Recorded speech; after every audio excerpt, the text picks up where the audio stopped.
What is up, my guys? Hello everyone. How you doing today? I hope all of you guys have been having a good past couple weeks. I think it's been like almost 2 weeks now since the last chapter, right? Hope you guys have been doing well. Man, we got a lot to talk about today. We got the new chapter to react to. We got the One Piece live action to talk about. Future of the channel stuff to talk. I got a lot to say today. We got a lot to talk about and discuss. So first off, I just want to thank Dilcor for it was Dilcor, right? Yeah, thank you for joining Commander. Welcome back to VIP, my friend. I appreciate you so much. Guys, One Piece live action, we'll talk about it later. I'm going to talk about it after the chapter. I have basically a list of things I want to get to today, including the accountability list. I didn't forget about that. Yeah, I'm going to save OPLA for the end, I think, because I think we're going to be talking a lot about that. I mean, we're also probably going to be talking a lot about the chapter today, so we got a big stream. I hope all of you guys have been well. How's everyone? I see all the homies have returned this week. What's up, Atlas? What's up, Partha? My guys, Hassan, how you doing? Mr. Future Singer, Cosmos, Tazmorn, Chaozu. What's up, guys? What's up, my sons? Yusuf, Shiny Charizard, hello. All the sons are here.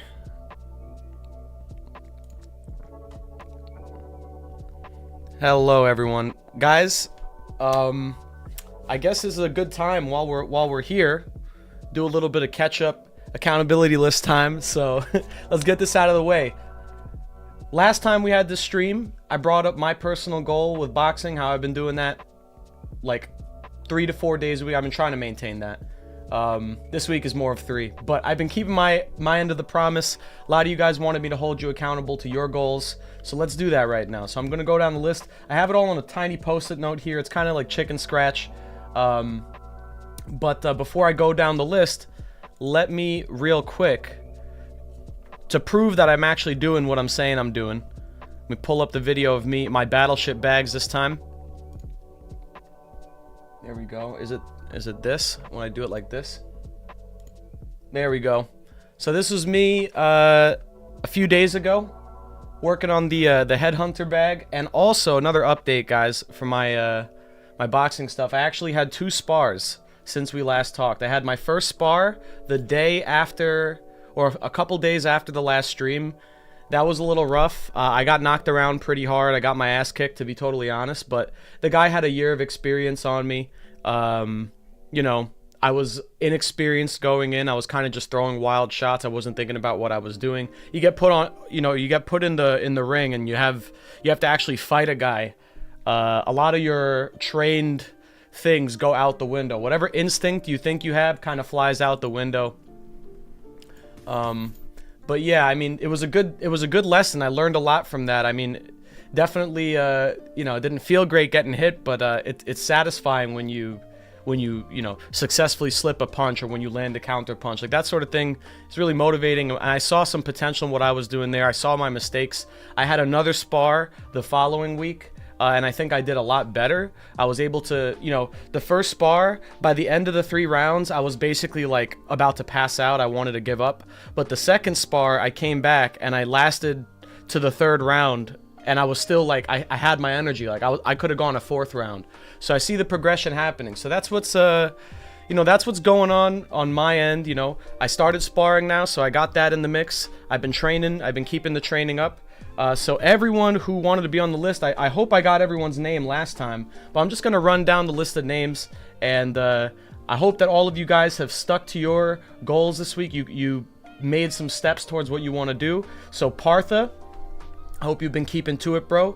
Daniel C, Moog, ZMP3, or ZMP323, Atlas 100, Hassan, Francisco Rodas, AYG, I think that's Debus, Silmo, Vagabond Valley, Camden, I wrote this really small.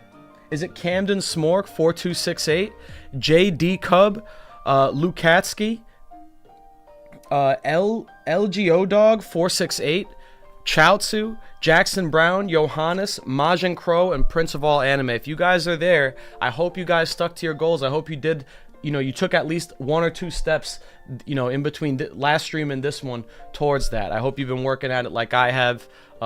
If you haven't and you want to own up to it, let me know in the chat right now and tell me that you're going to do it next time. I want to see progress, guys. I want everyone to make progress, okay? I'm going to have to make this list big. I have to use not a post-it note. It's going to get hard to fit all the names on there. Hassan said, I've been slacking my boy in a slump right now. I'm sorry to hear that, Hassan. The best time, the best thing to do in these times is, I think just force yourself, like take some time out of your day one day and just like dedicate your mind to like mental prepping yourself for whatever you want to do. Like, for example, if I've been taking a break for a couple days and I'm like, oh man, I got to go back to the gym and like go back to working tomorrow. It's gonna be a painful workout. I'm not really trying to do it. Like, it doesn't feel great. I'm not looking forward to it. The day before, what I've been doing is I usually spend the day kind of trying to mental prep myself for getting back into the zone. So what I'll do is I'll watch like a bunch of boxing videos the day before. I'll get myself hyped up so that the next day I feel like I like ease into it instead of just jumping right into whatever. Because it's hard to like, if you set a goal and it's a challenging goal, you have to like kind of break habits. You have to break your comfort zone. So it's hard to do that on a dime. It's a lot easier to do that if you like work up to it. So I don't know if that helps, but I'm sorry to hear that. I want to hear that you got out of that slump even a little bit. 1 foot out the slump, did a little bit of something between now and next stream. I know we got a break. After this chapter, right? So we got another 2 weeks. That's enough time. So yeah, before, like, if you have something you want to do, give yourself a day of like buffer, and then in the day before, just mentally prep yourself for that. Do things that'll get you hyped up or motivated to do it, so that once you go into the next day, you'll feel ready to go. Johanna said he lost 1 kilo since last time. That's awesome. He's been telling me he's been losing weight with some new diet. That's like new diet tricks, working out, like all that stuff. Johannes, I fully support that, bro. Good on you. Congratulations. I'm proud of you, dude. Everyone that's been working, everyone that put in the work this past week. I see Jackson Brown said he did mine. ZMP said I went to the gym 4 days this week. Hell yeah, man. Guys, Johannes, Jackson, ZMP, you guys fucking cooked it. Good shit, guys. Who else? I'm trying to see if anyone else also kept their routine up this past couple weeks. Let's see. Tosmorn said, finally making creative progress on my books. Beautiful, man. Beautiful. Keep working at that. Keep working at that. How much progress have you made? Have you been able to like put some stuff down on paper? Have you been able to write a few pages, a chapter? What's that looking like right now, bro? Lukaski, thank you for the $5, bro. He said, yo, hit him. Won't be able to stay long, but I'm here to check in. I appreciate that, man. We'll be getting to the chapter shortly. I hope you're able to stick around at least for the beginning of that. But yeah, thank you for being here, brother. Yeah, see, Jackson said he's gonna add 1 to study most nights. Feeling pretty beat. We are stronger. Yeah, man, it's okay. Those days or moments where you feel beat up or you feel like you're tired, like that's part of the growing pains. But you gotta power through it. You guys can do it. You guys can all power through that shit. If anyone needs to grit it out and push through, to get themselves out of their comfort zone, like, you can do it, man. All you guys have the ability to do that. You just gotta give yourself that kick in the ass.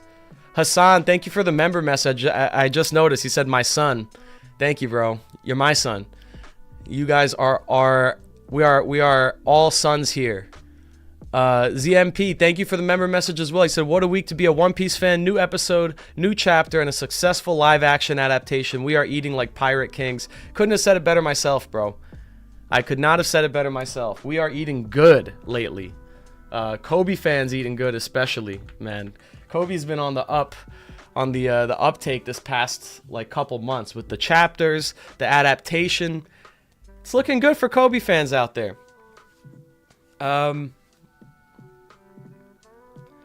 Nice. Partha said, worked out damn near every day since last stream and been getting buckets. I'm doing my part.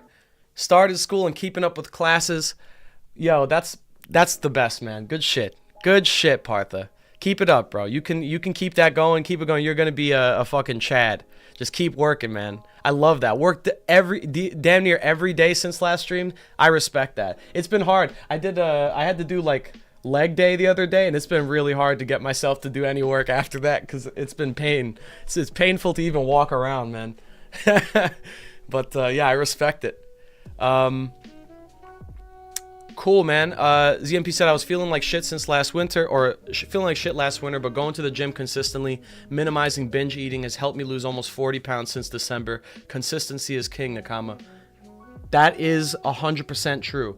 First off, if anyone has weight loss goals, diet is like the #1 thing, more so than working out. Most of the weight loss happens in the kitchen, not in the gym. So, you know, changing up the diet, not binge eating is huge. You know, keeping yourself to something, like holding yourself to it, keeping the consistency. That's huge. That's huge. That's how you get those results, you know? Even if you don't have to do a 4-hour workout every day. You don't have to work yourself, you know, dead. You can do just 30 minutes a day, but as long as you do that consistently, you're doing more than a lot of people are. If you get up every morning and you go for a run 30 minutes in the morning every single day, you're probably doing more physical activity than most people do. Just by doing that 30 minutes a day. Like, seriously, that's like the most important thing is consistency, and I think that goes for a lot of things too. YouTube, if you make a YouTube channel, my stream will end shortly. Did my internet go out?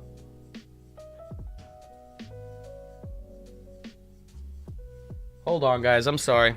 Might have lost me here. I'm not sure what's going on. I know my internet's... I think it's fine. Doesn't see nothing wrong with my connection. Little stutter. Okay, we're back. We're back. Okay. Fuckery asks, I'm not sure if that's how you say it. I'm assuming it's Fuckery.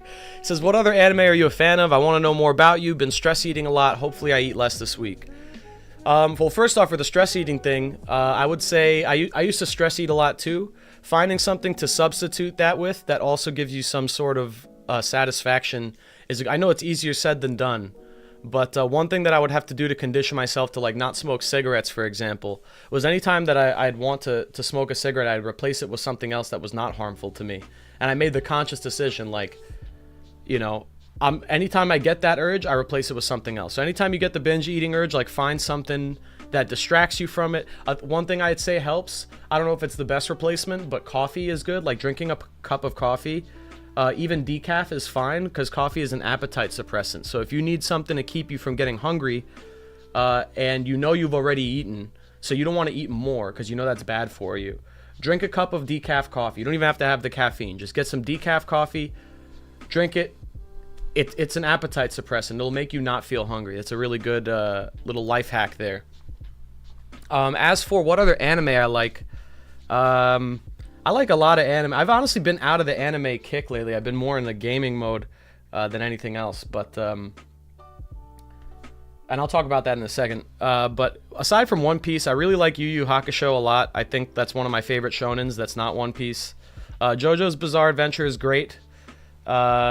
I'm not as big of a JoJo's fan now as I used to be in the past, but I still love the series for what it is.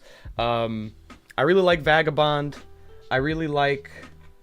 let's see, what's another like top tier manga that I've read fairly recently? I'm trying to think. I can just look at my library back here.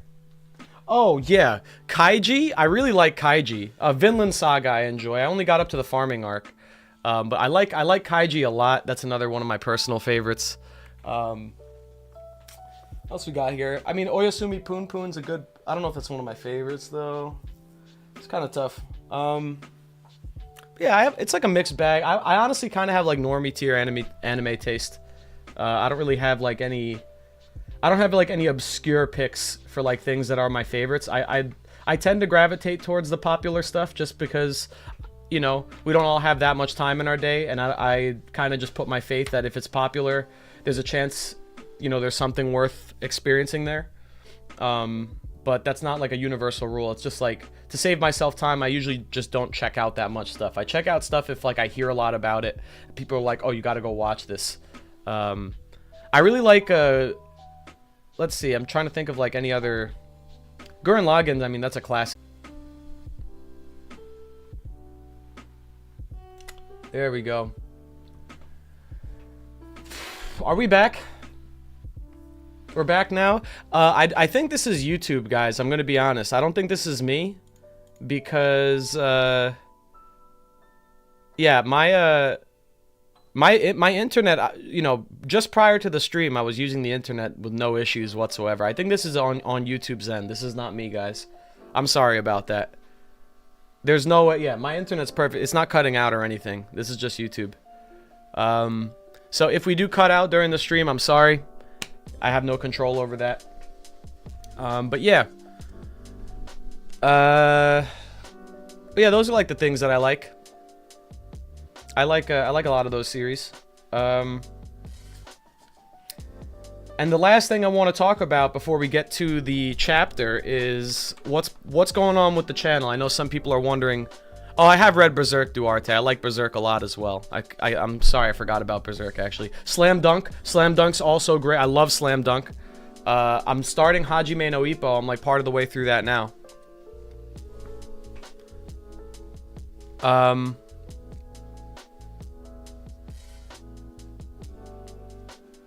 Oh, and Tosmorn said he got 27,000 out of a projected 120,000 words. Damn. Revision, I plan to take it down to 95 to 105k words for the second draft. That's awesome, bro. Keep cooking that. That's sick.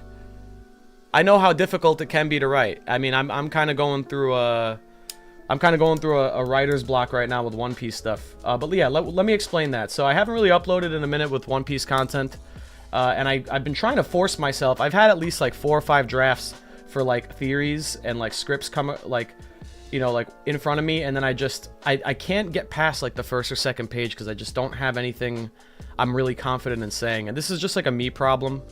I want to make a video on the One Piece live action. I think I'm going to do that very soon, because I don't really have to like come up with a theory for that. I'm just going to probably rant in front of a camera for like 20 minutes. Yeah,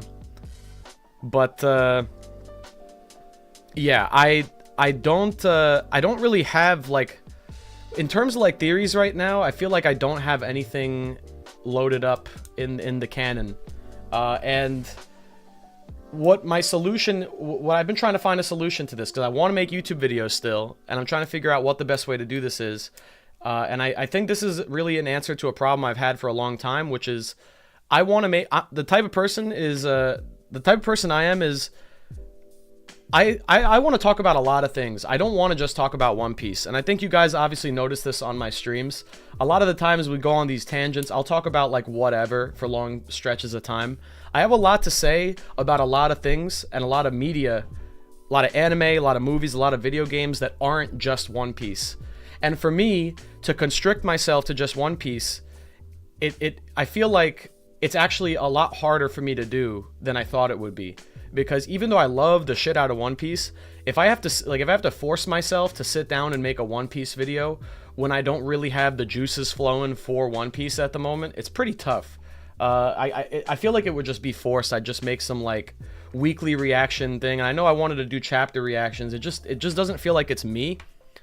So the solution is I actually have a video I've already recorded footage for. And I'm going to be editing it together for my second channel. So I think it's time. I'm going to be ramping up my second channel, and I'm going to be, I think, pivoting my YouTube presence elsewhere outside of One Piece. I'm not going to stop the Hidden Island. I'm going to still upload videos when I get ideas, but I want to just do that. I don't want to make videos when I don't have ideas. I don't want to force it. So I think what the best choice is if I want to make videos about something else, I'm going to go make those videos now. I'm not going to just hold back and be like, well, it's not One Piece related, so I'm not going to make it. I'm going to go make those videos. I'm going to put them on my second channel. I'm going to be doing a video game based channel, I believe. I'm pretty sure I'm just going to focus on video games for this one, and I'm going to do my first video soon. I already have a bunch of it ready. I'm just going to edit it together, you know, do a little bit of scripting, and it should be good to go. I'm going to have that uploaded like quite soon. And then we're going to get started on that. And I'm going to be putting videos up on that channel. I'm going to try and build up my presence on the video game YouTube scene. And when I have One Piece videos to make, I'll make them and they'll go on the Hidden Island. But I don't think this is a good long-term thing for me to just do only One Piece forever, because I think it's just gonna make me not want to talk about One Piece ever again. So, and I know like ZMP suggests like, have you considered making more character analysis videos? I really have, and I know that that's like something that you guys have asked for, and I do have characters I want to analyze, but I don't have like the creative spark to like write a good script for like Nami, for example. Like I just don't have it in me right now. Like Usopp, like when I wrote that Usopp script, I was juiced up on Usopp for like a week. Like I was just reading through his stuff. I was getting super hyped off Usopp. I had a lot to say, and it's, you know, it's one of the situations where if I don't have a lot to say, I can't make up something to say. So I do have a lot to say about some recent games that have come out. Baldur's Gate, I have a lot to say. Baldur's Gate 3, Bomb Rush, Cyberpunk, you know, a bunch of recent releases that have come out. I got the chance to play some of them, and I have some strong opinions, and I would love to make videos on that too.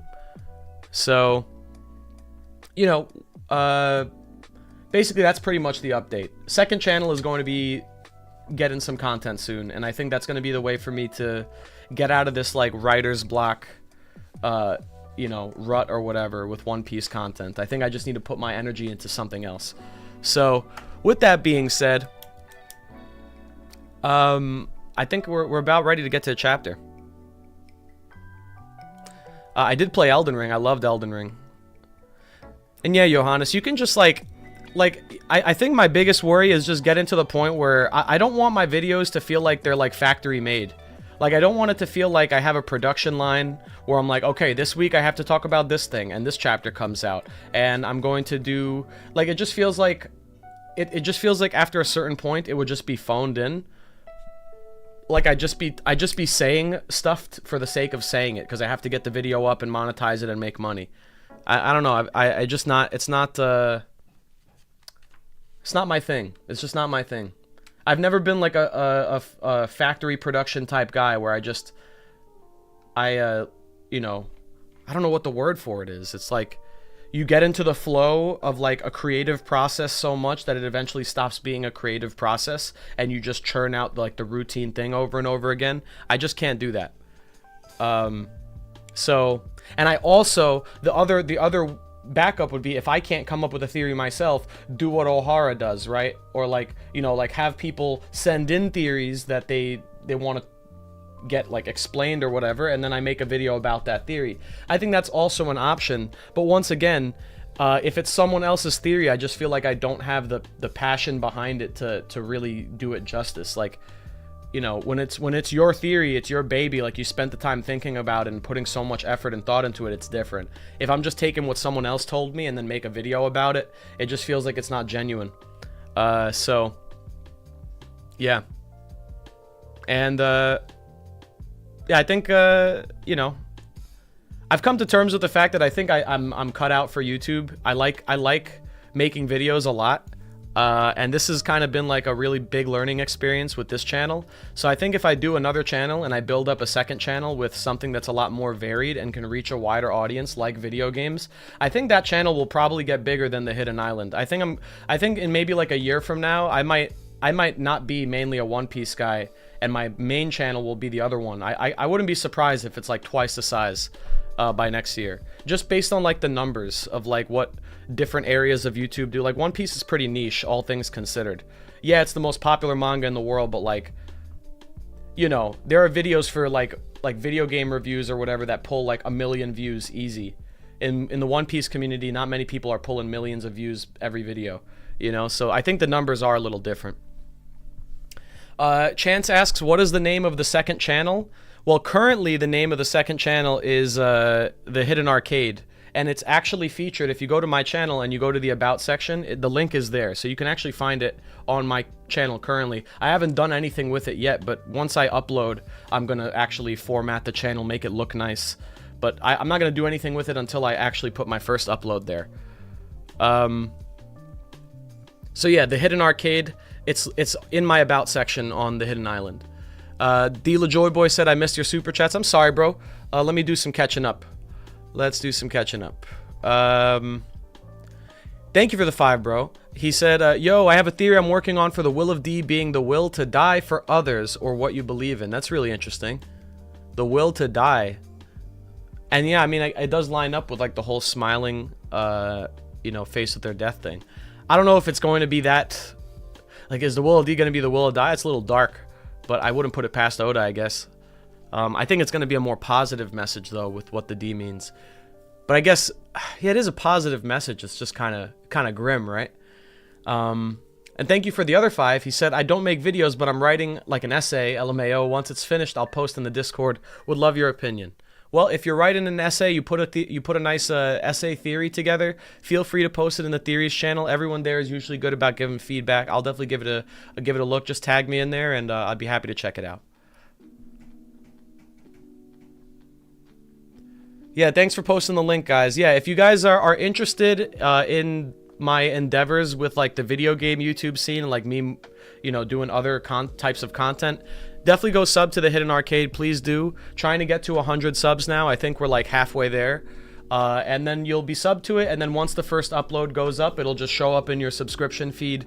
And you'll be ready for it when it happens, when it drops. So yeah, please do sub. It would help me out a lot. Thank you, guys.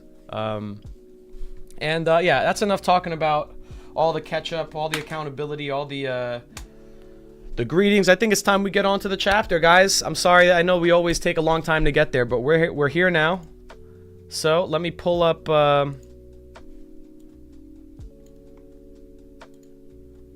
Let's do this. Thanks, guys. Thank you for the sub, guys.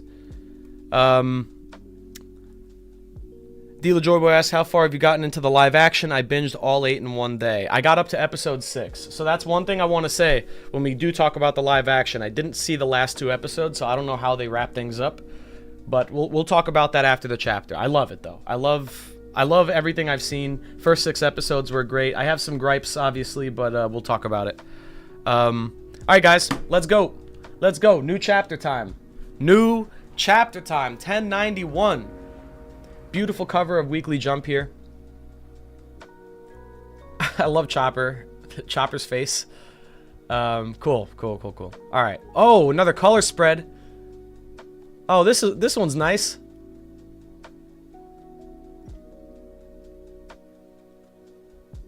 Okay. The pizza. That's like a Teenage Mutant Ninja Turtles pizza with like the super stringy, melty cheese. I love that. Is that a flamingo? Chopper and Brooke in the background. Chopper eating... Oh, no. Wait, actually, I'm noticing a few people eating pizza with forks and knives. Well, just Usopp, actually. It's Chopper and Usopp. That's criminal.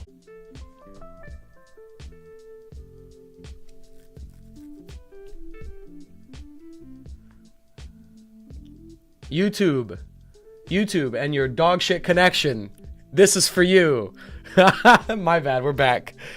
Okay. Yeah, no, there's no excuse, bro.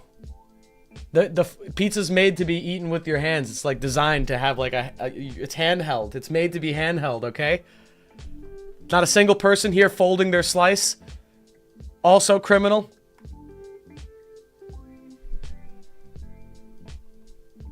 Docking points for that, Oda.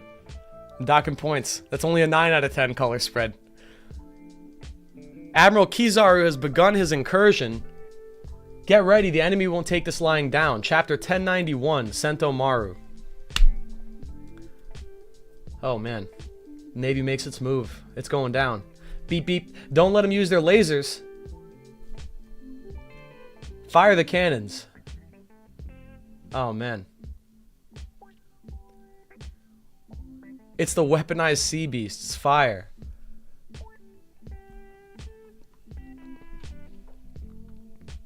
I'm trying to see. Is that the sea beast that has like a pair of goggles? Yeah, it's a lion with a pair of goggles that says chump on it. I never noticed that. Wait, they all say chump. Right? Am I reading that? The mouse has it too. Also, hold on. Hold on a second. Wait up, wait up, wait up, wait up. I don't know if Dak is here. Do you see this fucking sea beast mouse? That looks like a drill that's on its nose there. That's a rodent with a drill on its nose. Pluton? Anyone? Is that a reference? That's actually kind of cool. I could see Oda using the weaponized sea beasts kind of to ah man, that's, I don't know if they're gonna be like ancient weapon hints or something, but that's kind of cool. Here we go with this guy. I can't get enough of looking at this guy on panel. I hope there's more of him. Steam Knuckle. He's got steam-based powers. Leave our ships alone. If it's a fight you want, I'll give you one. The Vice Admirals are touching down. Oh, shit.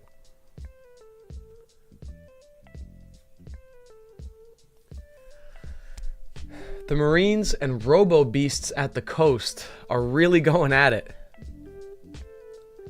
Already? But Sentomaru is waiting for them with a squadron of pacifista under his command. It should be clear that the island's defenses are nigh impenetrable.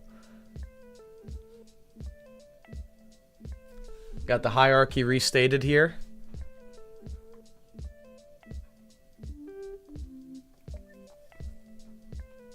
I have to ask, are the authority chips like, they look like like what Law did with Caesar's heart, right? Or like, you know, smoke it like with the cube. But obviously Law isn't involved in this, right?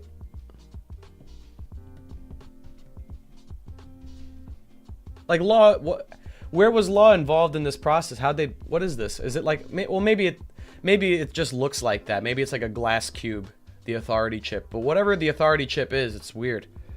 I'm wondering what the deal is. Like, okay, so like, put it this way. Where do you get, like, are the Seraphim powered by biological like processes, or are they like technological? Like, do they have like mechanical organs or something? Or like, you know, did Law, okay, this goes to this is maybe like, remember the theory I had with Dragon being in, like, the revolutionaries being in cahoots with Vegapunk? And it was a triangle where Vegapunk was working with the revolutionaries as well as Sword, who Garp is with potentially, and it was Sword, the revolutionaries, and Vegapunk in a triangle working together to like overthrow the world government using the Seraphim. And the thought is, if Law is in Sword, it could, and if that all holds true and Law is in Sword, then there is a possibility that Law actually had a direct influence in creating the authority chips here. And then even more so, that could also imply that the hearts that are in Seraphim, the authority chips, may just be like other people's hearts or something that have been like wired in a specific way and then inserted into the pacifista and the Seraphim. Oh, they're clones. It's biological. That makes sense. Yeah, because the Germa had the clones too. So, I mean, it's all biological then. I wonder what the whole, how the mechanics of the authority chip work. Because then theoretically, if they're biological just like anyone else, there's nothing stopping the world government from putting an authority chip in like every person, right? Think about that. Like, if it's purely a biological thing, like if all these clones in the pacifist and Seraphim are like, you know, it's all bio processes, then couldn't the world government just give everyone an authority chip and then everyone be forced to listen to them? Anyway, so they sent that guy to take out the deterrent. Isn't that Kizaru? Stussy was right, they sent in an admiral. It seems those dark memories from Sabaody have come back to haunt us. They have already started fighting down there. I'm sorry, Sentomaru. Asking you to face him is too cruel. I'll understand if you choose to flee. You really ought to surrender, Sentomaru-kun. Oh, man. Have you ever been kicked at the speed of light? Damn.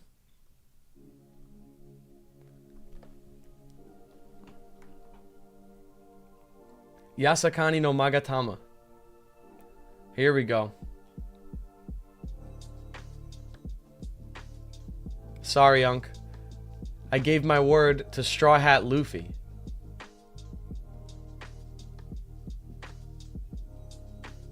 And since when have you been one to get chummy with pirates? I owe the old man my life. I don't care whose side I gotta take if it helps him escape. Take this.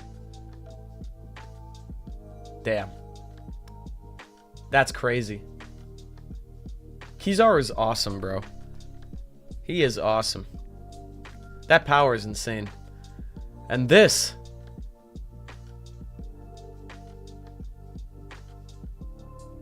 Flashback, huh? I thought we were meant to deal with the bear attacks. What happened? Who did this? Some kid beat us to it? The villagers are all wimps. I hate them. I don't even want to go back. They kicked you out, huh? All I need is a job that pays good. I'm tough, so I don't get hungry or anything. Oh, then can I ask what you're looking to buy with all that money? Onigiri! Duh, ha ha ha. Man, Kizaru... Interesting character moment from Kizaru here. You were so cute back then. In that case, how would you like to be my bodyguard, Squirt? You'll really give me a job? Awesome. Hey, Unc. How am I meant to protect Grandpa Punk? Come teach me. Don't call me that. I'm still young. I taught you the best I could, Sentomaru-kun. I was not ready for this. I was not ready for this relationship here. I mean, I know that they always had like some sort of, you know, they were familiar with each other, but not like this. Ashigara Palm. Ashigara is the mountain associated with the legendary Kintaro who inspired Sentomaru's design. Cool. Sumo Strike. Sumo Strike and Viz. That's lame. Shame on you, Viz, for changing that. That is really... There's meaning to this move name. That'd be like changing Luffy's fucking move to Rubber Punch. Like Gum Gum Pistol, like change it to Rubber Punch. Like, what's the point of that, man? That said, my guard isn't anything to sneeze at either, you know. Damn.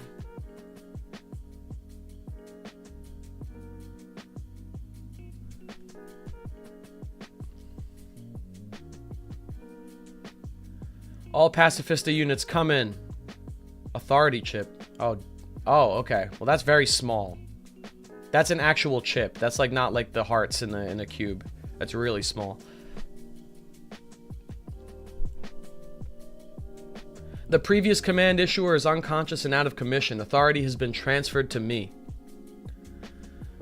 There's been a change of plans. Protect the naval fleet and send the weaponized sea beasts to the ocean floor. Oh, shit. The objective of the Pacifista Squadron has been successfully changed. Oh, no.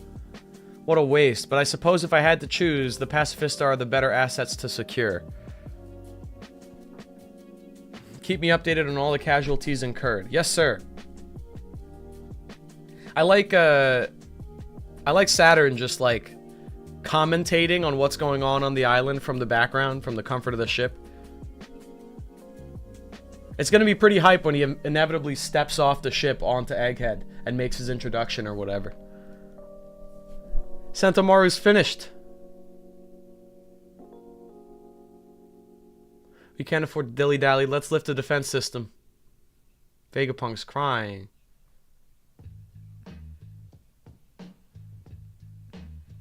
Yeah, we won't let the time he bought us go to waste. You won't crack it. Don't forget, I'm a Vegapunk too. Focus! Kizaru is made of light. He could be passing through the laser barrier any minute now. Gotta get the full... Wait, what? You mean he can get in whenever he wants? Indeed. That guy almost wiped us out back in the day, you know? My. The Straw Hat Pirates. How nostalgic.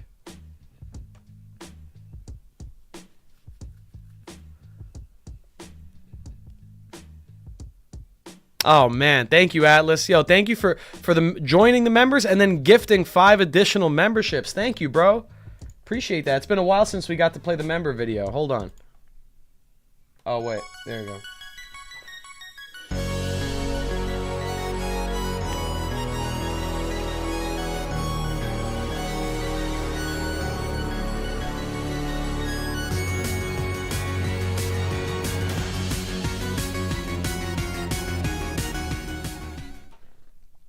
Thank you, homie.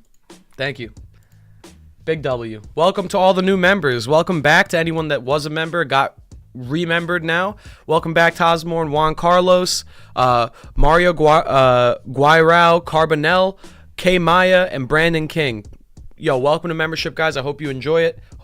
There's a few videos that are accessible to members, a bunch of videos, past stream VODs that had the chapter like front and center on the screen.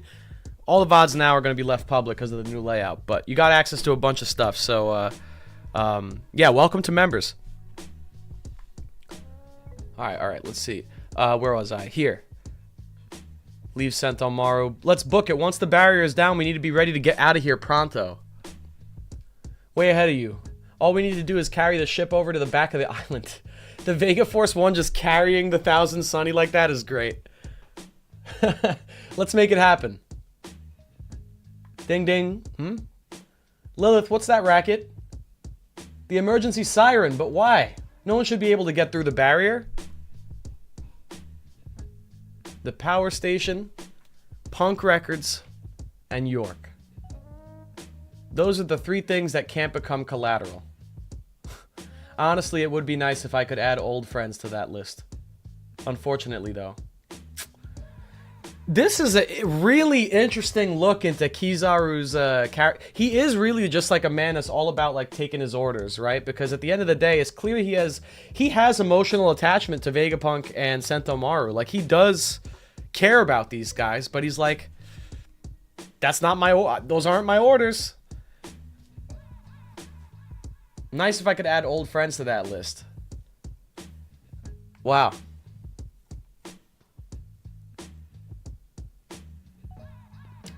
And I'm also noticing that Punk Records... Interesting that Punk Records can't become collateral. Very interesting to me. Because you would think, with all the knowledge that Vegapunk has gained that the world government doesn't want out there, you would think they'd want Punk Records destroyed. You'd think they would want everything tied to this destroyed, but...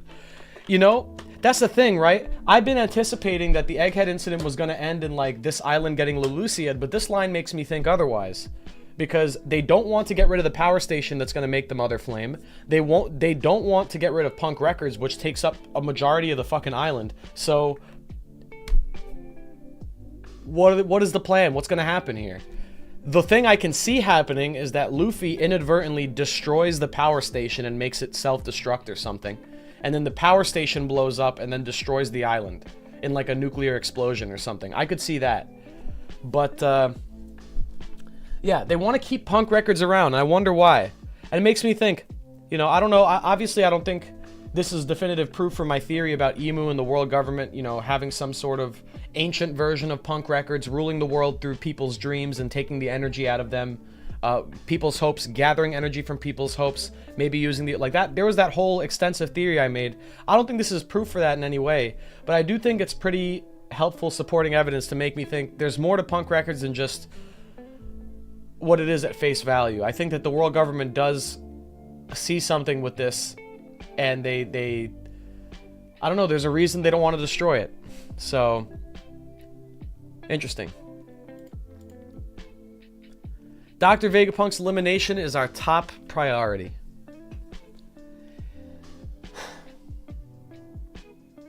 Kizaru's infiltrated the dome. Yeah, Luffy and the others are still making their way back. Hurry, Luffy. Luffy-san, this isn't looking good. It'd be pointless to lift the barrier if the ship isn't in position.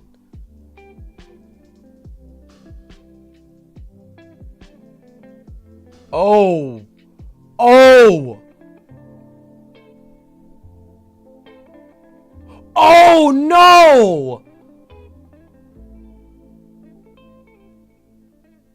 Lucci Stuck to the mission after all. What? Stussy. Stussy's down. That can't take her out, though. She's also a CP agent. She should be able to handle more than one finger pistol. Sorry, Nami, I'm borrowing this. What? The bubble gun? Seems your friend left you out of the loop. Huh? Oh, shit! Looks like you waited for backup to grow a spine. Yeah, call him out, Zoro. Fuck this guy. You're all as good as dead, now that Kizaru and I are working together. You should know by now not to underestimate us. Oh, damn. I was wondering where their ship got to when I didn't see it at the shore. Hurry. They sent an Admiral, Luffy. What should we do? Huh? Hey, Luffy. Chapter end, break next week, but we still got another page. Hey, long time no see. Oh, man.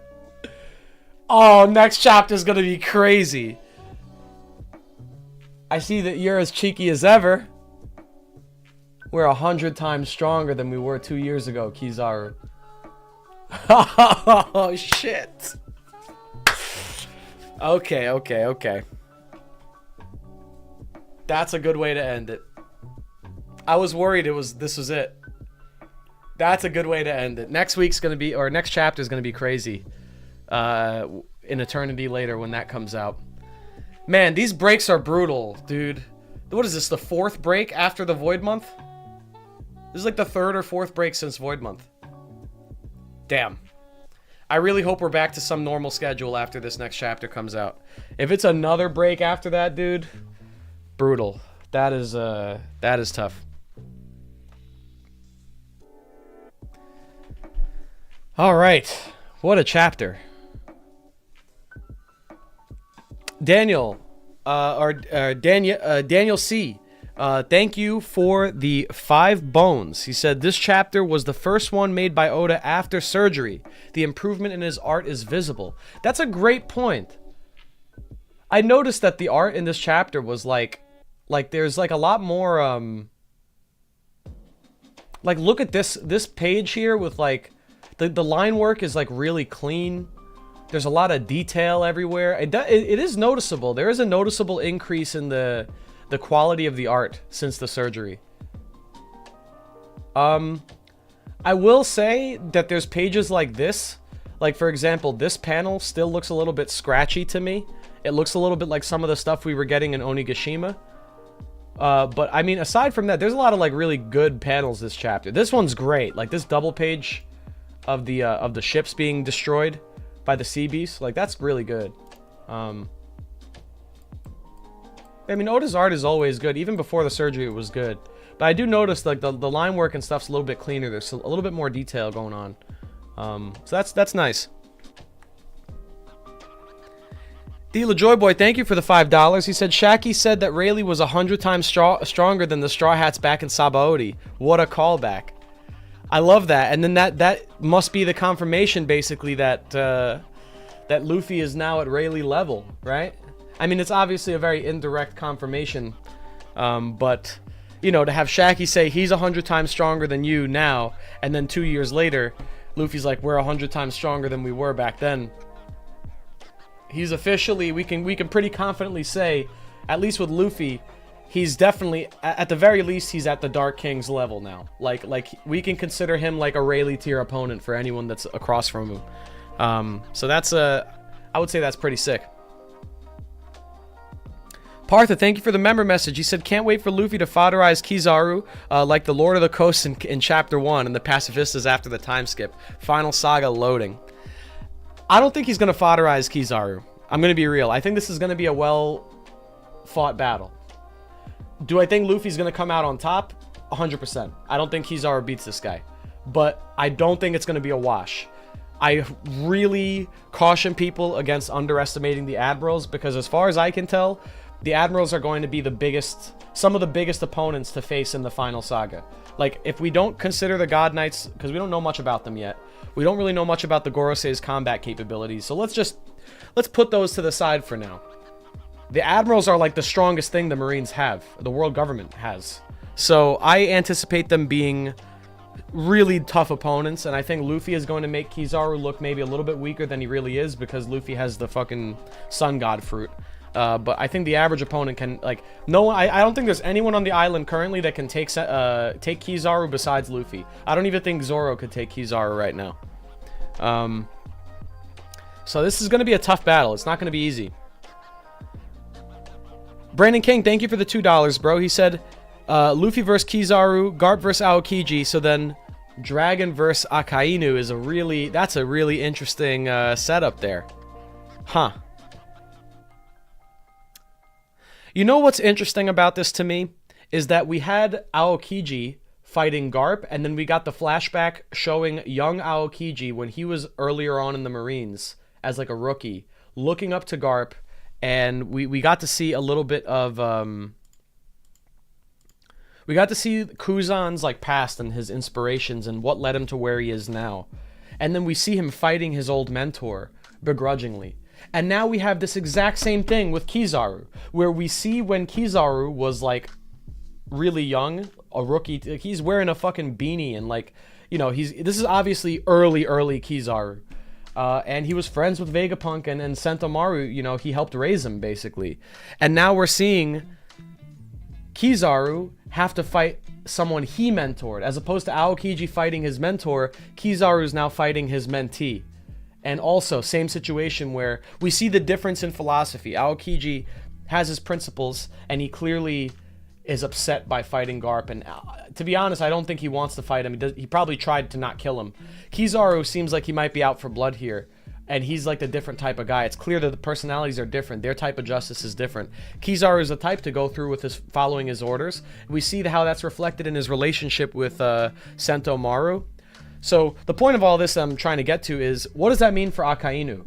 Because we now just got a look into the younger versions of Aokiji and Kizaru, and some of what defines their personality and what defined their experiences earlier in the Marines, and pitting them against someone they used to be friends with, and seeing how their brand of justice holds up in that situation when you have to face your own friends or comrades. Are we going to get that with Akainu? Are we going to get a look at young Akainu and what shaped his experience? Who mentored him? Or is he going to have to fight someone that he's friends with? Like, I wonder. I could see that setup happening here, where Oda's trying to like build up the Admirals not just as a fighting force, but as characters. Because now we're in the territory of the story where we are fighting Admirals. We're fighting Admirals now. Like, this is happening.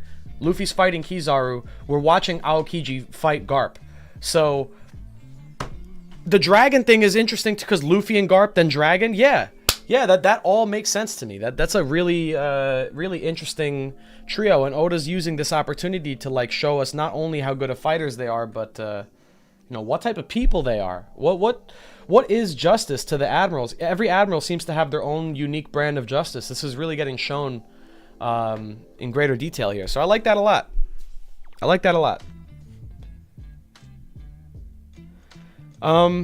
I think to a degree, you know, Oda may be trying to show the human side of these Admirals, but I don't think he's doing it in a way where he wants to humanize and make them sympathetic. I don't think Kizaru is supposed to be a sympathetic character this chapter. I think actually you're supposed to get the opposite effect. You're supposed to see that Kizaru has this relationship with Sentomaru. He clearly cares about his old friends, or has some care for these people.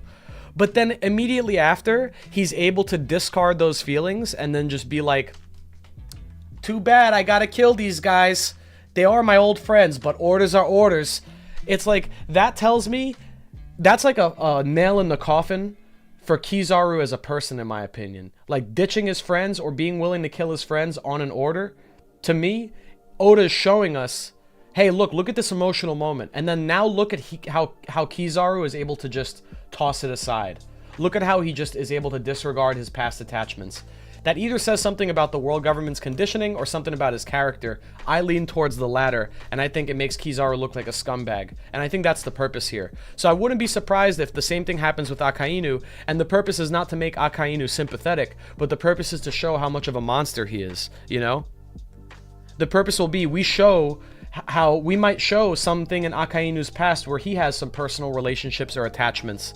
And then we see how he puts justice first, how he'll brutalize someone for going against his brand of justice. I wouldn't be surprised if we get some flashback with Akainu where he was friends with someone who became a pirate, and then he ended up hunting down his own friend and killing him for being a pirate. Wouldn't that be a crazy backstory? Like, we give Akainu like a close friend in his past that ends up going separate ways with him. And we have like the Garp dichotomy where Garp has to deal with his own grandkid becoming a pirate. This time it's Akainu and his friend or something. And Akainu hates pirates so much, and he's so committed to delivering justice that he ends up like killing his friend over you know, his beliefs.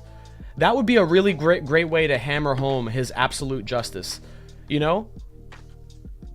Like, Aokiji has a friend, and he betrays his friend, let's say for the sake of maintaining appearances for his espionage, or for the sake of being free from the world government's control. That tells you something about Aokiji's motivations, what he believes in. Kizaru just follows orders. He has friends, but he can disregard it because someone higher up told him to do something, right? So he doesn't... Someone higher up giving him orders can override his friendships. And Akainu, maybe in Akainu's case, to complete the trifecta, it's not that Akainu is taking orders or following orders, it's that he actually has such a hardline sense of justice that unlike Kizaru, unlike Aokiji, he can totally discard his friendships and kill someone purely over his sense of justice. That's the pure, absolute justice that Akainu represents. And I think that would be really interesting. I think that'd be really interesting. If that ends up being Dragon, if he didn't kill his close friend, and if maybe Akainu and Dragon were friends in the past, that would be wild too. That would be a crazy twist. I see you, Blue. Blue Vert said Akainu ex-close friend is Dragon. That could be crazy, man. If the idea that Dragon was a former Marine or something becomes true, and Akainu and Dragon have a past together, dude, think about that. Think about how crazy that makes Ohara. Because the Ohara incident was what sparked Dragon to start the revolutionaries. He was friends with the people at Ohara. And Akainu, maybe a former friend of Dragon's, was the one who destroyed and killed the ship with all the innocents on it. He blew up the ship. Like, that adds more layers to that whole incident. So yeah, I'd be down for that. I'd be down for that, man.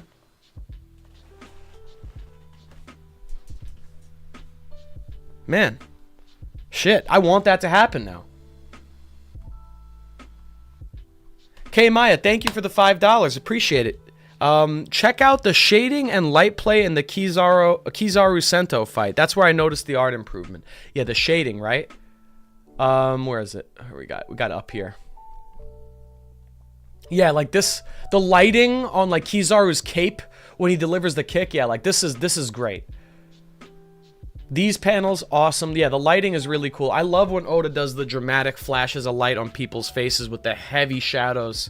Really awesome. Really, really awesome looking. I see what you mean, though. I noticed it here. Yeah, the back of his cloak, that's sick. Really, really good artwork. I do see the improvements.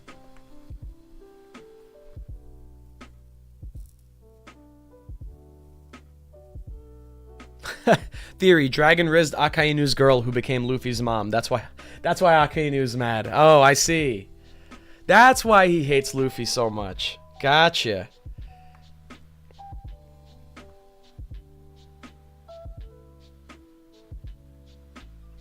Ethi makes an interesting point. Akainu spared Kuzan. If he had spared Dragon, he would have learned from his mistake and would have killed Kuzan. That's a really good point, Ethi. Maybe it wouldn't work out that way, because you would think Akainu being such a, like, absolute justice, like, you know, type of guy, so strict. If in the past he let Dragon live, and because he let Dragon live, Dragon went on to form the Revolutionary Army,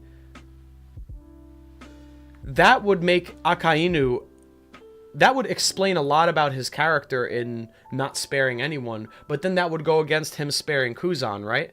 Because then you would say, well, he must have learned his lesson after the first one. He wouldn't want a second revolutionary being born from his mistake. That makes a lot of sense. So yeah, that might be a reason why that's not going to happen with Dragon and Akainu. At the same time, I could see there being an explanation where if Kuzan actually is a part of Sword or something, or if there is some sort of secret agreement that Akainu and Kuzan made, that could be why he spared him, and it has nothing to do with the past. But no, that's a great point. The only way I can see that works around that is like some agreement that they came to. Secret agreement we don't know about yet. That would be the only explanation that could work around that. Okay. Well, that's cool, man. This is a great chapter. A lot to think about. I'm gonna have to digest this one a little bit, because there's a few details in here with Kizaru that interests me. The Punk Records stuff. All I can say is, if Oda is doing this play with each of the admirals and giving us a deeper look into them, I love this. I love what he's doing. I think that's great. And, you know, people are worried, like, oh, how is Oda going to fit everything in the final saga? He's fitting them in the fights. We're getting backstories mid-fight now. Like, we don't have to have a whole extended monologue explaining Kizaru's backstory or personality. We can have it shine through in his fights, especially when those fights are related to characters of interest in his past. So I think Oda's handling it well. The pacing is great, and we're getting to a lot of characters. Like we're getting to see more of these characters. We're even getting more of an insight into Lucci. Like, what's the deal with this dude, right? He was like pretty good. It's actually crazy. He had me fucking fooled. Lucci, back in Water 7, master of disguise, master of you know, faking it, acting, put it on a show when he was working as a dockhand in Water 7, and then he turns out to be this cruel secret agent killer, assassin.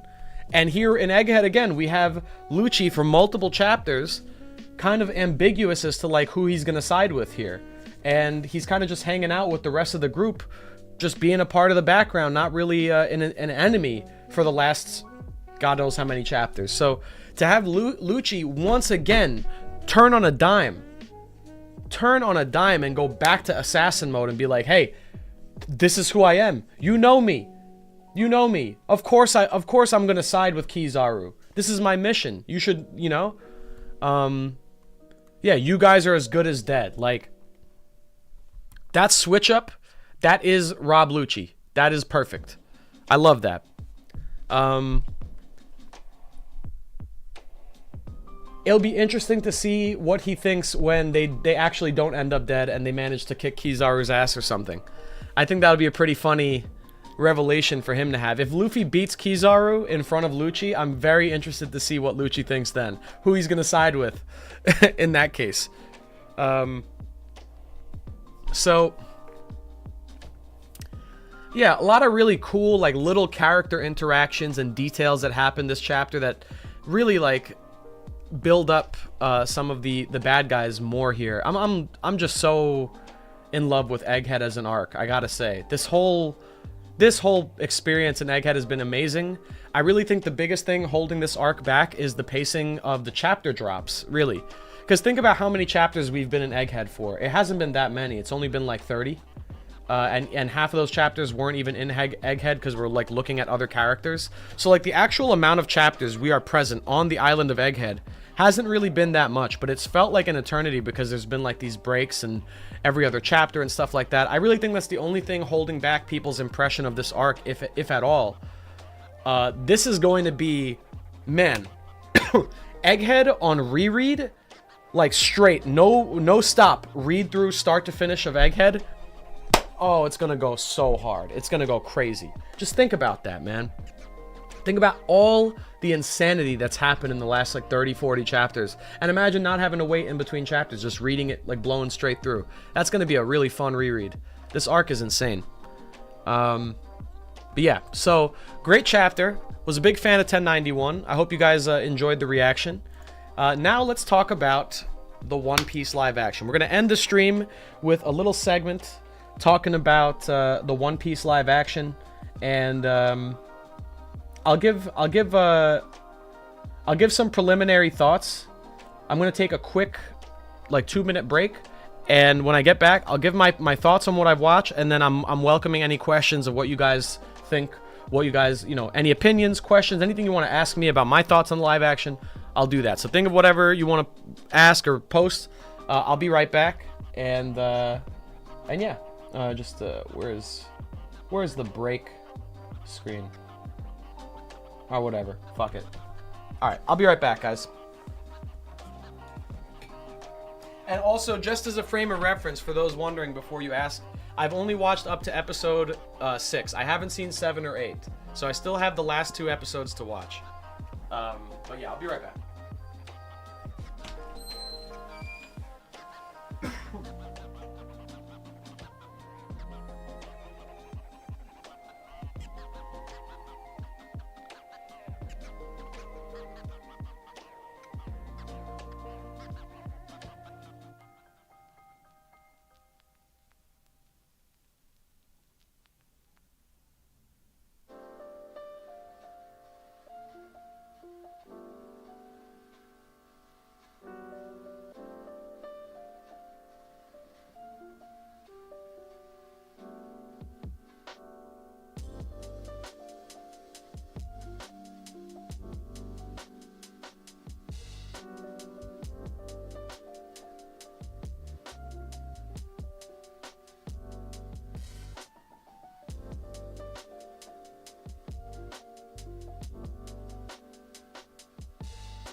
All right. We are back.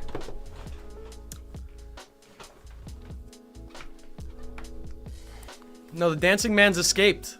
Dancing Man, oh, actually, I still have him here. Hold on.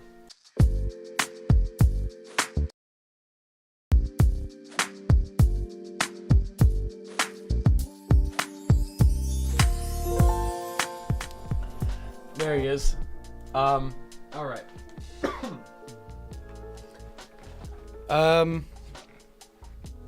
Okay, so One Piece live action. I watched the first 6 episodes. I talked about this, if anyone caught me yesterday on the stream at One Piece University. I was there, I gave a lot of thoughts on the live action. But what I will say, before we get into it, I will be talking about the show and things that happen in the show up to episode 6. So if you haven't seen up to episode 6 yet and you don't want to get spoiled on that, I don't mind if you hop out the stream, no worries, or whatever. But I am going to talk about that stuff, so just a heads up. All right. One Piece live action. The fucking Mad Lads did it. The Mad Lads did it. I cannot believe that it actually is better than I expected.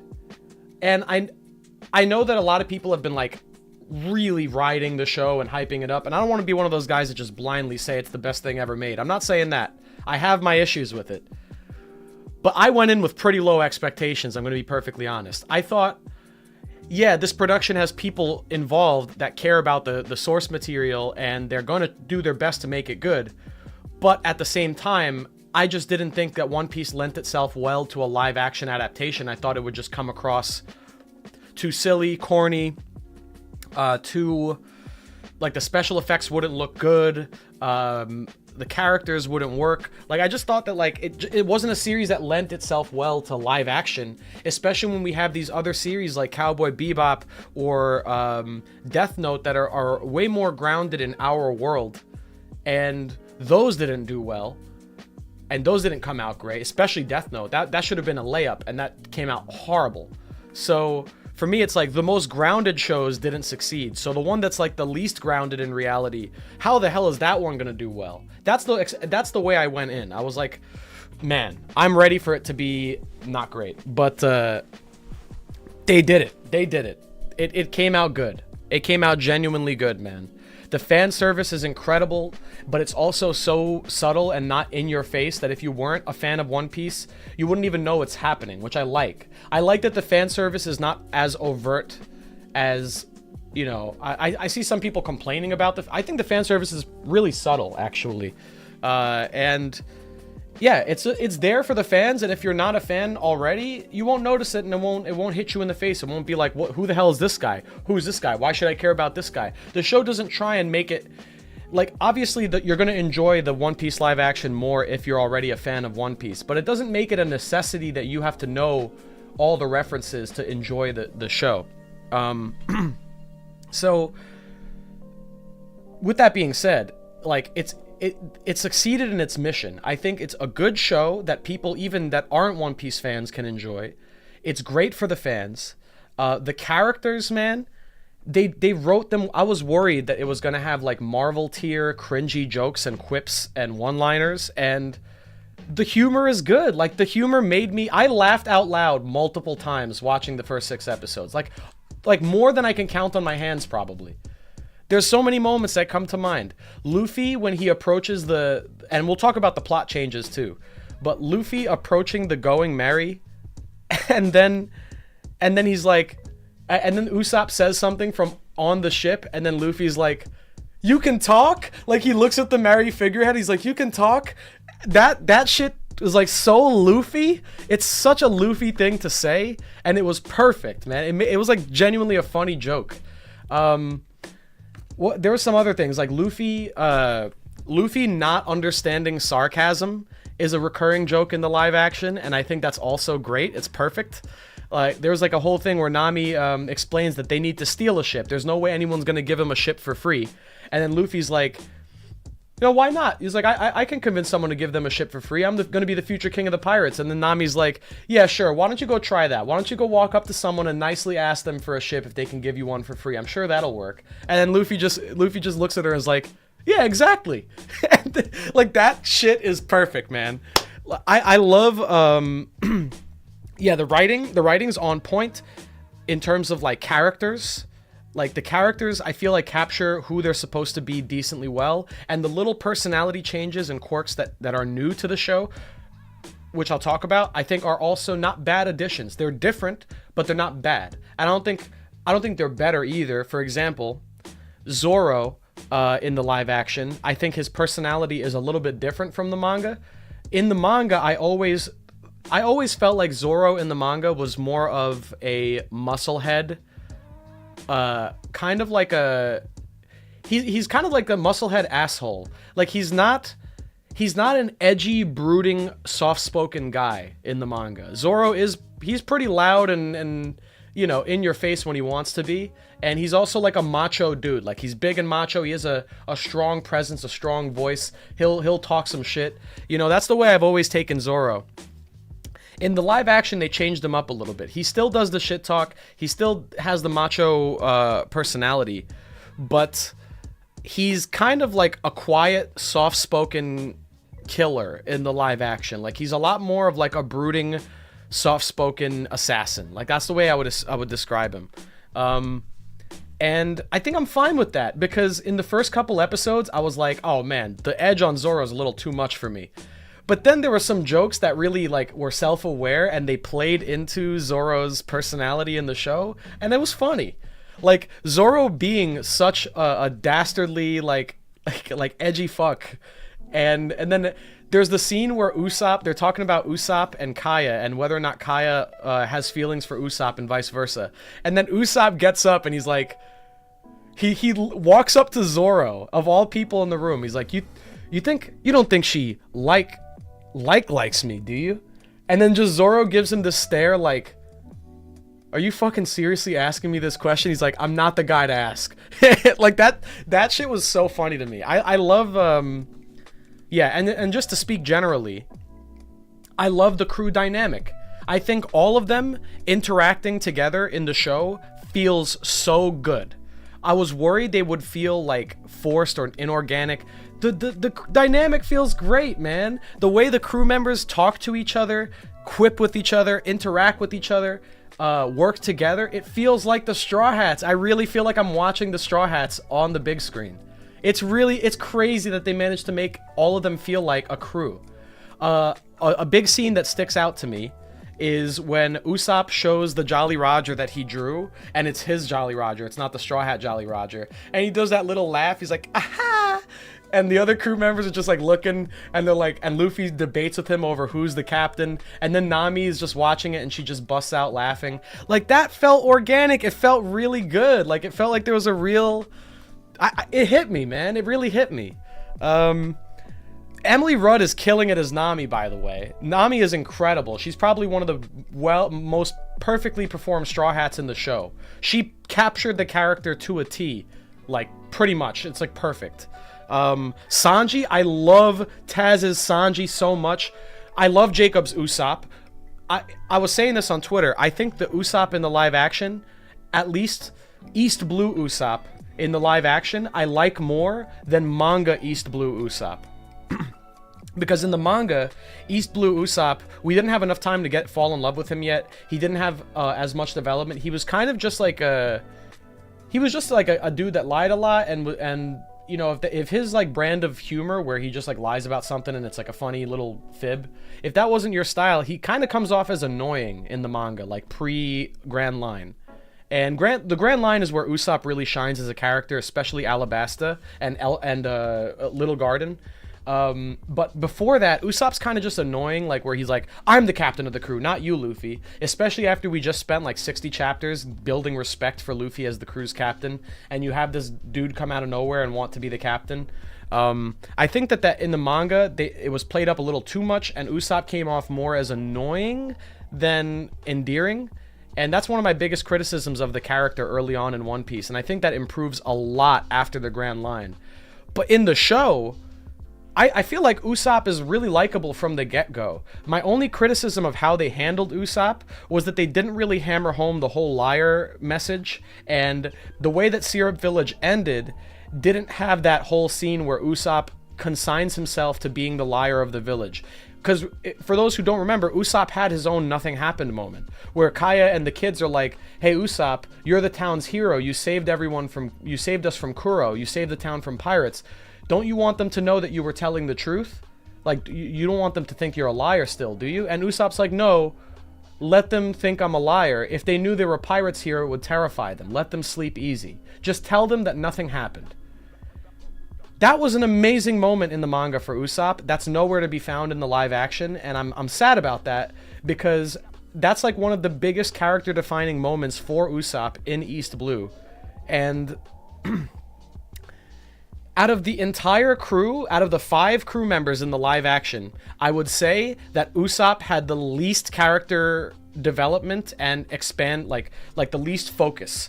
They didn't do enough of a job making Usopp feel like a valuable addition to the crew. He feels like he kind of just got thrown, like picked up along for the ride.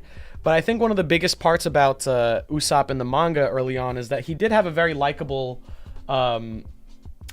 quality to him, where he was a coward in a way, but he was also a hero. He was like a cowardly hero. He's like a Courage the Cowardly Dog type of guy, you know? He'll be scared, but he'll still do what he needs to do to save those he cares about. I don't think that was really highlighted in the show, because all that Usopp did against Kuro, he didn't discover who Kuro was. He's not the one that eavesdropped and found out. It was Zoro pretty much that figured that out. He shot a single pellet at Kuro, and Kuro caught it, and then Usopp did nothing else the whole arc, and he kind of just sat in the background. So for me, I really feel like he needed more of a focus on why Usopp is special. That's the thing. Why is Usopp special is the question we need to have answered. They didn't answer that properly. There's one scene of Usopp shooting popcorn kernels into a pan. And then Luffy's like, wow, you're a really good shot. And it's like, is that really a display of being a great shot, so much so that you want him on the crew? Like, you could have had Usopp shoot something like a harder target, or like exemplify that more when he's shooting the target with his friends. But obviously Usopp's little pirate crew isn't present in the show either. So they didn't really showcase his sniping ability. They didn't showcase his heroic traits. So by the time Usopp leaves Syrup Village, I almost felt like if I wasn't a One Piece fan, I wouldn't know why this guy belongs on the crew. You know? Aside from being a major character in the island, like in the contained plot that they're in.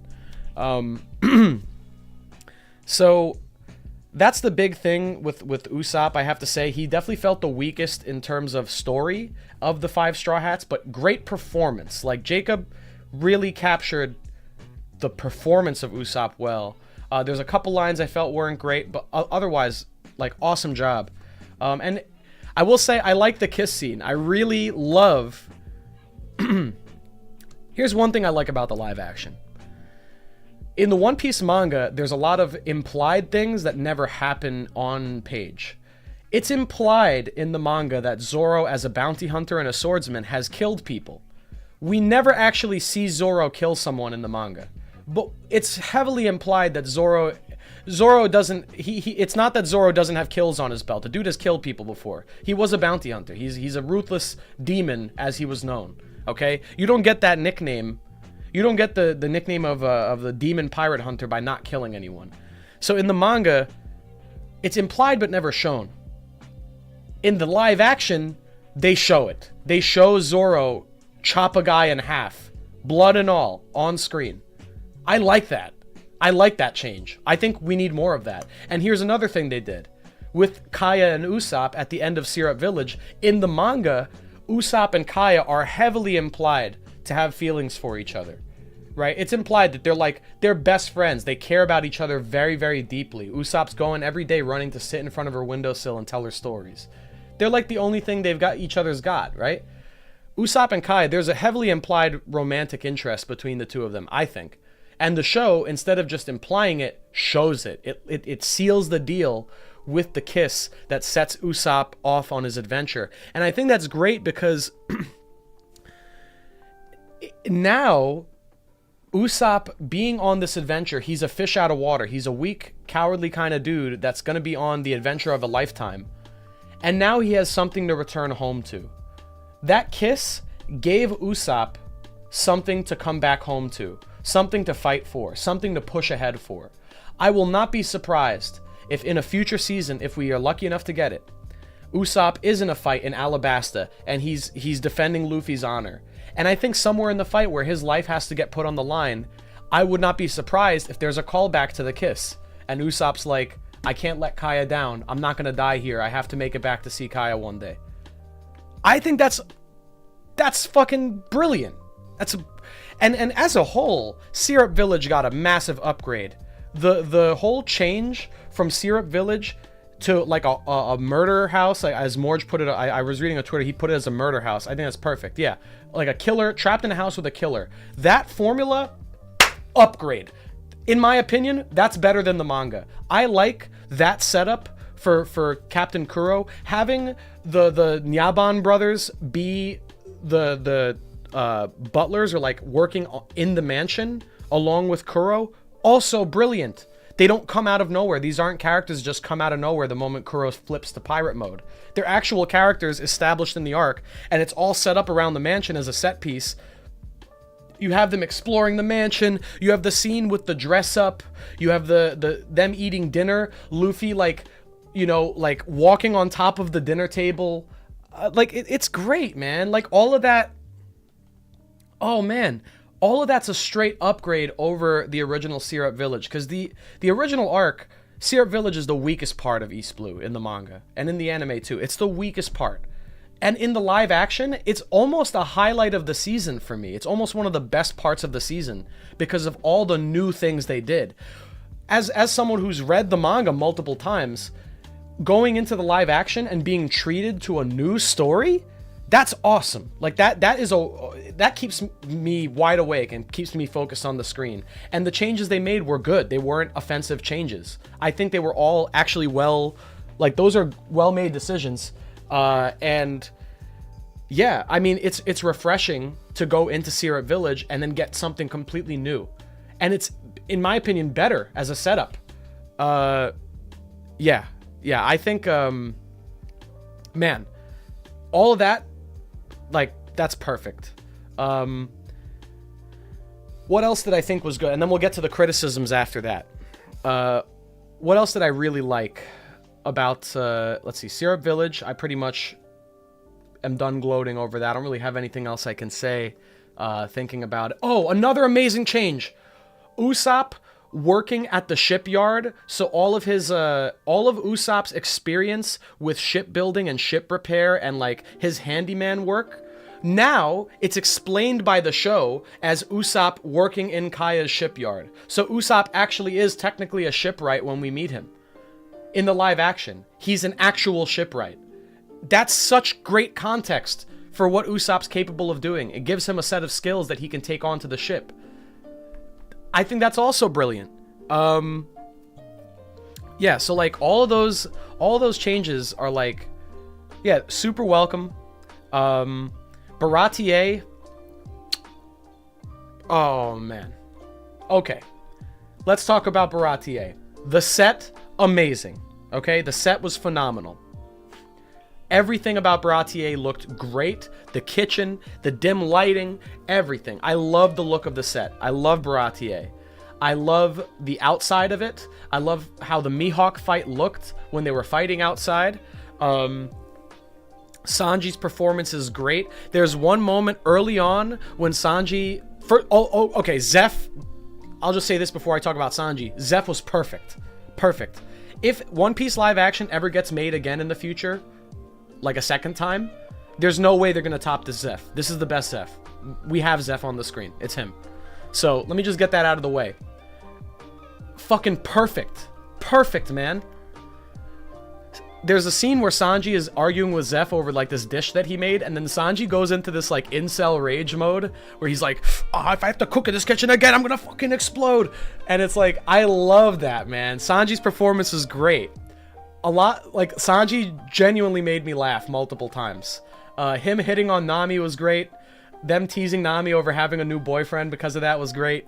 Sanji's fighting looks good. He looks man. Sanji's fight in the show, I think that might be one of the best looking combat sequences in the whole show. One of them. His kicks look legit. It looks like Sanji fighting, man. It's fucking cool. It's like Sanji and Zeph walked off the fucking page. It's really sick. They're killing it with that. Another change I really liked, the introduction of Mihawk. The way that they handled the introduction of Mihawk. I still prefer the manga. I think it's better.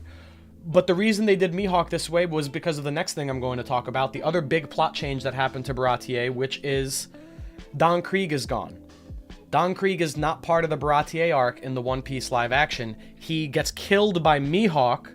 He gets fucking killed by Mihawk in a scene just prior. And then Mihawk pulls up to the Baratier searching for Luffy just casually at the bar.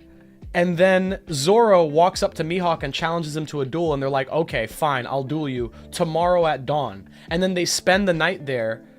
I love that. I love that there's... Okay, let me actually go into this for a bit. Those changes are really cool, because first off, Don Krieg is not that great of a villain. I think he's one of the lamer villains of pre-Grand Line. I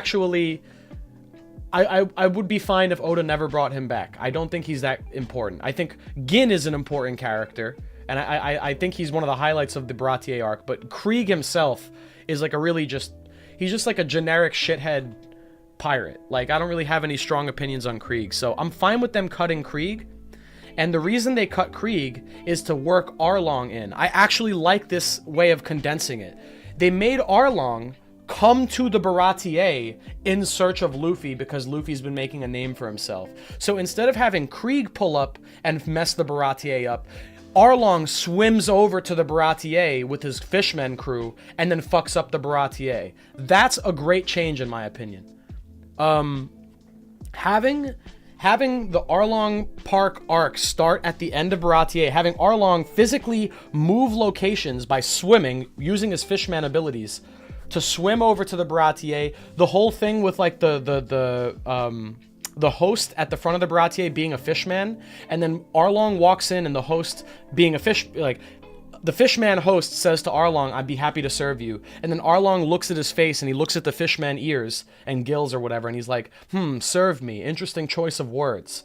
Like, that's a really good, like, detail of Arlong's character that's snuck in there, and it's a completely new addition that wasn't in the manga at all. And by making Arlong come to Baratier, and then Nami had the whole thing where the night before, Nami was supposed to leave Baratier and ditch the Straw Hats to go to Arlong, to go to the Arlong Park and Kokonami Island or whatever, Konami Island. Fucking Kokoyashi. In the show they call it something different, I'm pretty sure. Kokoyashi Village. But she abandons the Straw Hats, right, in the manga, and then leaves at Baratier. In the show they changed it. Because Mihawk and Zoro agreed to duel the night before, now the Straw Hats are all stuck arguing with Zoro like, hey, are you really gonna fight this guy? This is like a dangerous choice. And Nami goes off on her own, talks to a guy about catching a ship to her island, and he's like, all right, meet me here in the morning. If you're not here, I'm leaving without you.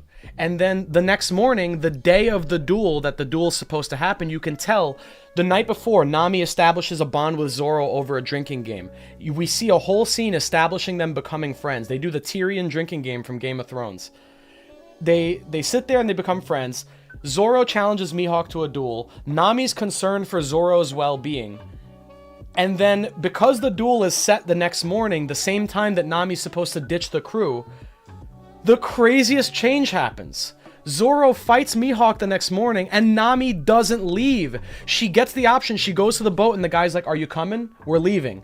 And Nami actually does the opposite of what she does in the manga and stays behind to watch Zoro's duel, and then cares for him after he takes the slash and is in a coma from Mihawk. That is fucking awesome. And having Arlong then later on, not at the same time as Mihawk, but later on in the day, pull up to the Baratier, and then Nami betrays Luffy there and leaves with Arlong at Baratier, thus setting the Straw Hats off on a course to save Nami. I think that was a great way to set up the plot. That was like that sequence of events, in my opinion, is so concise and perfect, gets across the message. Nami sitting next to a comatose Zoro and reading him the story of Mont Blanc Noland as like a bedtime, like, or not bedtime story, but like to comfort him and like try and get him to wake him up and be there as a friend. And she sits there next to him, alone in the room, reading the Mont Blanc Noland story. Wow, man. I love all of those changes so much. I think they're just like perfect. I know we just talked about Syrup Village, but after Syrup Village ended and they got the Going Merry, and then when We Are, the orchestral arrangement of We Are started playing, I teared up. I'm gonna be honest, I teared up. Like, I was not ready because the soundtrack of the show had nothing from the original OST in it. There was no original tracks from the anime that made an appearance in the live action. So I thought, and they even have a new theme for the show. There's a whole new theme. I like the new theme, by the way. I like the theme song. But they brought back We Are, and there's a whole orchestral arrangement of We Are that kicks in the moment they get the Going Merry, and it's fucking awesome. It hit me super hard right after the kiss scene too. That was moving, man. That was really moving. Another thing about the soundtrack, I don't know if you guys have noticed this. I challenge you to pay attention to this next time, but the soundtrack is really cool. They have themes for every character pretty much. There are motifs and musical themes that play whenever certain characters are in focus on a scene. Luffy has a theme song, which is the theme of the show. The main theme that plays in the opening, I'm pretty sure, is Luffy's theme. Zoro has his own theme song. Nami has her own theme song. Usopp has his own theme song in the soundtrack. So does Sanji. And the perfect scene that exemplifies this is the scene that right after Usopp joins, I'm pretty sure, right after Usopp joins and they're all getting settled in on the Going Merry, and you see each member of the Straw Hats in their own bedroom or whatever, doing their own thing on the ship. As it cuts to each Straw Hat, the score changes to their theme respectively. So you have the Luffy main theme, and it cuts to Zoro in his bedroom, and then it has like, it changes, the song changes into Zoro's dramatic samurai theme, and it changed, like, that's so, oh man, Kino, unadulterated, pure, unfiltered Kino. Arlong's theme, yeah, Arlong's theme is crazy. Buggy, man, Buggy is great. Okay, another amazing change. Having Buggy destroy Orangetown and then proceed to take the entire town a hostage as an audience for his circus show.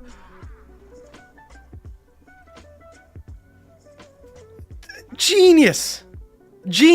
Oh yeah, Dila Joyboy, thank you for the $2 super chat. Bink Sake was played in one of Luffy's flashbacks. I heard Bink Sake in the background too. Awesome. I saw another super chat. I missed this. I'm sorry. He said, they leaned into Zoro's stoicism too much, to be honest, because he does have his laid-back comedic side early on. Also, rip Mary. Another good point. Killing Mary was a crazy change, and I think it works. I think it's fine. Doesn't really change much about the story. I'm cool with the show having higher stakes and having more characters die on screen. They want to make it appealing to a general audience, and it's, you know, a shonen manga is a shonen manga. That's going to go to kids. Kids are going to watch that. But One Piece, I feel like they're anticipating everyone watching it. They want to make it a worldwide thing. So having the violence toned up just a little bit for television purposes, that works. And I think it's going to pull more people in and keep them interested. Keep the stakes high. Keep the drama and tension high when it needs to be. That's cool. I'm fine with that death. I'm sad by no Django. But that's, you know, whatever. Django's not the most important character in the world. But yeah, Zoro's a little bit too stoic, I guess. I could agree with that. But I kind of like it. I like how they joke about it. Luffy talking about Shanks to Zoro and Nami early on, and then Zoro just stoically is like, who the hell's Shanks? Like, that shit was funny. I like that. But yeah, Buggy...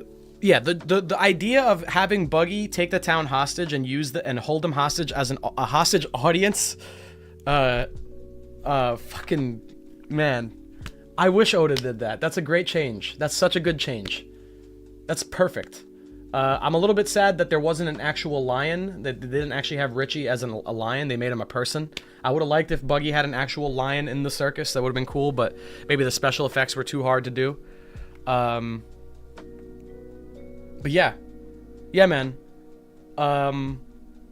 Buggy was handled very well. I liked Buggy a lot. I do think the Joker introduction for Buggy at the end of episode 1 was a little bit trash. I get it. Buggy is inspired by the Joker. I know. And the early designs of Buggy are just straight up the Joker. I know that he's heavily inspired by the guy.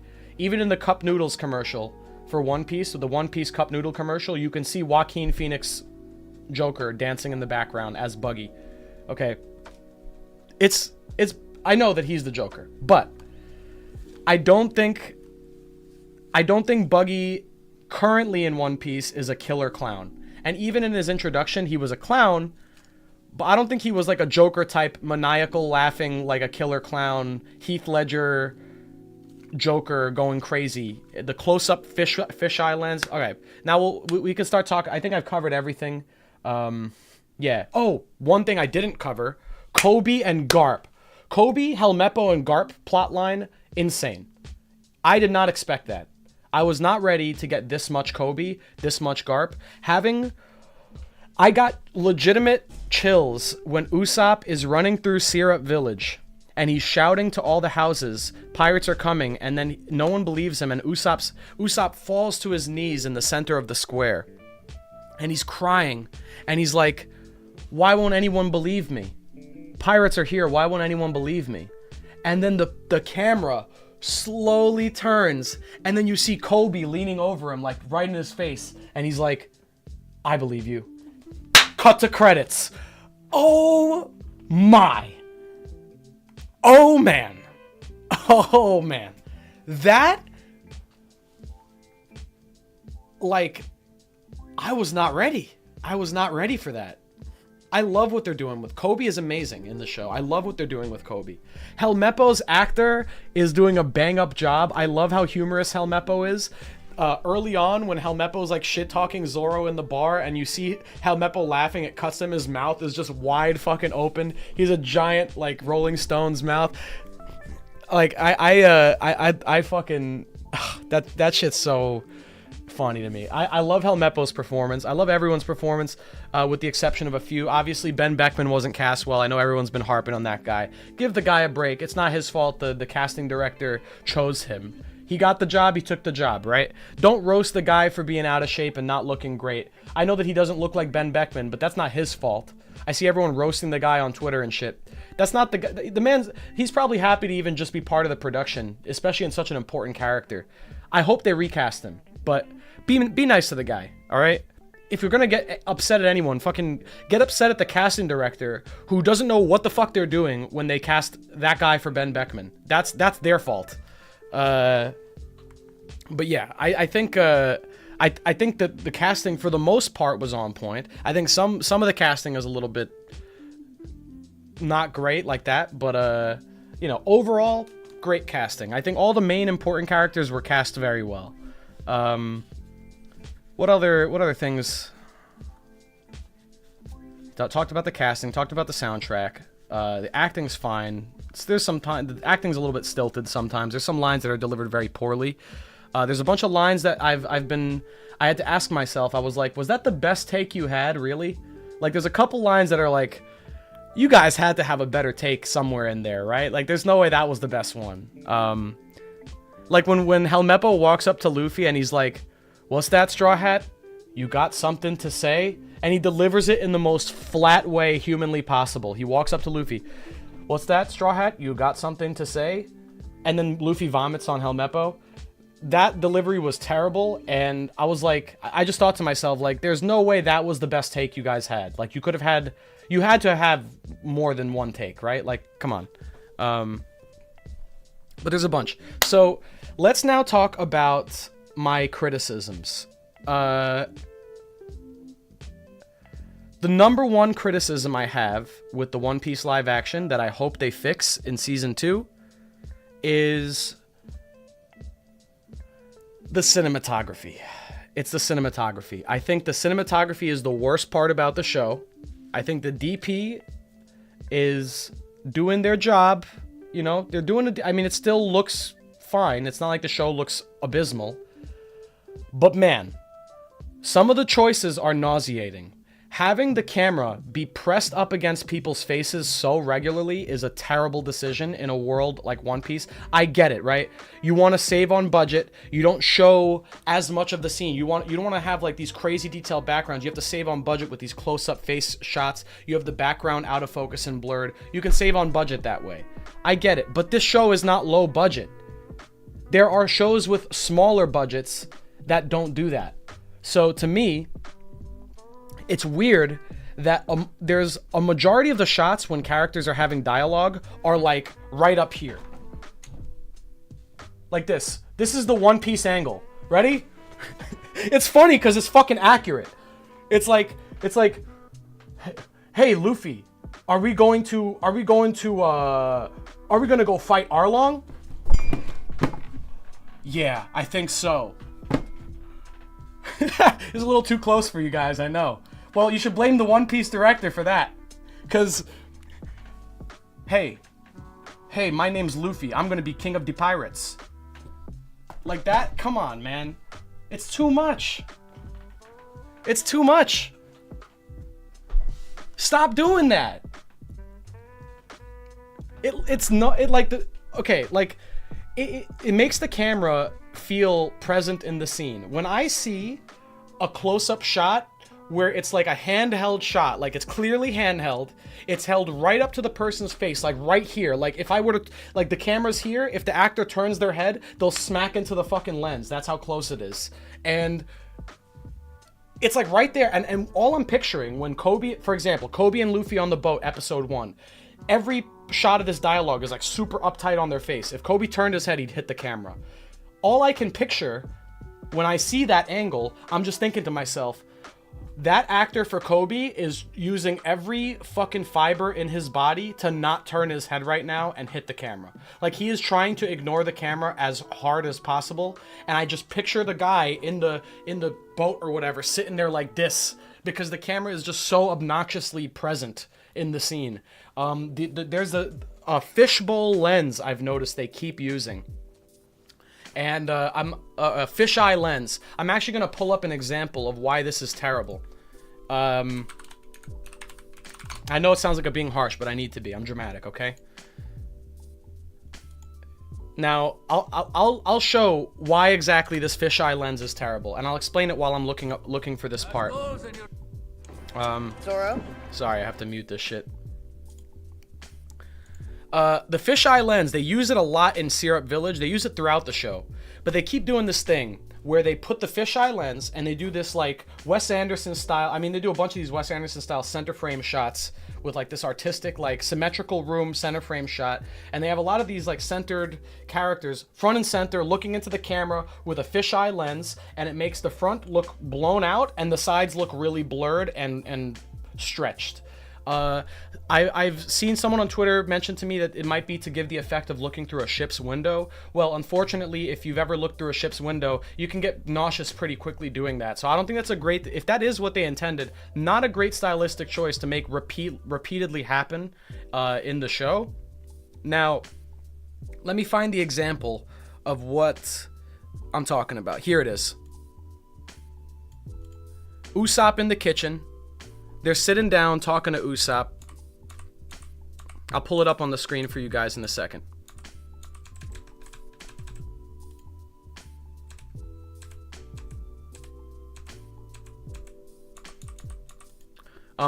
There's some shots that look terrible because of it. And I really wish I could find this quicker just so I could... You guys will laugh when you see this. Okay, Usopp sits down.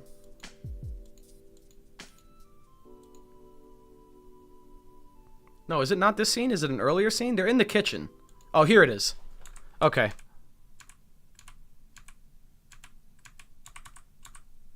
Alright, so while I'm pulling that up, the fisheye lens creates some of these really weird effects on screen because the DP decided on multiple occasions, and I'm going to pull up one, to do a fisheye lens shot, but to place the character of focus not center in the fisheye lens. So you have certain shots where you have a character off center, like let's say off to the left, but the fisheye lens effect is still on. So what happens when you do that? I'll show you what happens. You get this. Okay, let me pull up so you can see more clearly. Now take a look at Usopp. You notice anything weird about Usopp? Have you noticed that Usopp in this shot happens to look like a Charger from Left 4 Dead?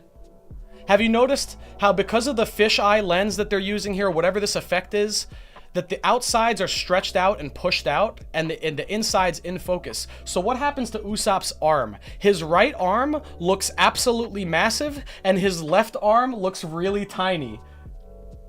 A combination of perspective, but also the lens, because the lens is stretching out what's on the edge of the screen, and the subject in this case is Usopp. Usopp is talking, so your eyes, Usopp's talking, you're focused on Usopp. The dude has a massive arm because of the lens. It like looks so bizarre, and it's like, it's things like that like make me really confused, because I'm like, what? Like, no one quality controlled that?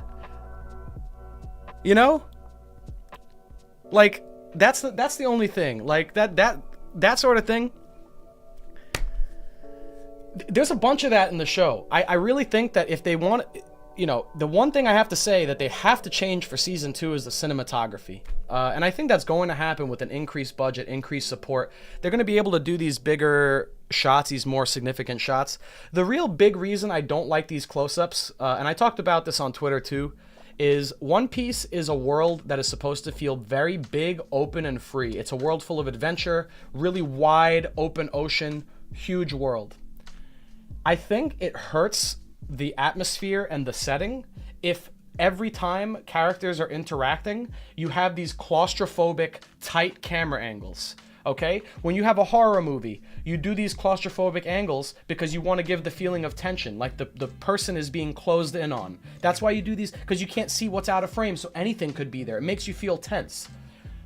In a dramatic scene, in an action movie or something, like, for example, like a cowboy film, like a Sergio Leone movie, you have two people in a standoff, ready to draw their guns, and then the camera focuses in on their face, and then the eyes, and it gets really tight and up close. Why do they do this? It's to build tension. It's to the feeling is supposed to be claustrophobic in those examples because you want to make the viewer feel the tension of the scene. The problem is, in the One Piece live action, these close-ups are not used for that purpose. So much of the dialogue feels extremely up close and personal and really tight that it makes the world, the setting that they're supposed to be in, feel smaller. It feels like they're constantly in a room or in a hallway, the way that they're being shot when they're talking.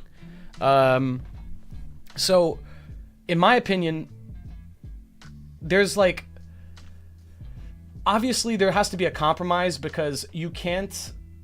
They don't have the means or the budget or the support to confidently do these wide, like, locale shots, like these big shots of, like, the location.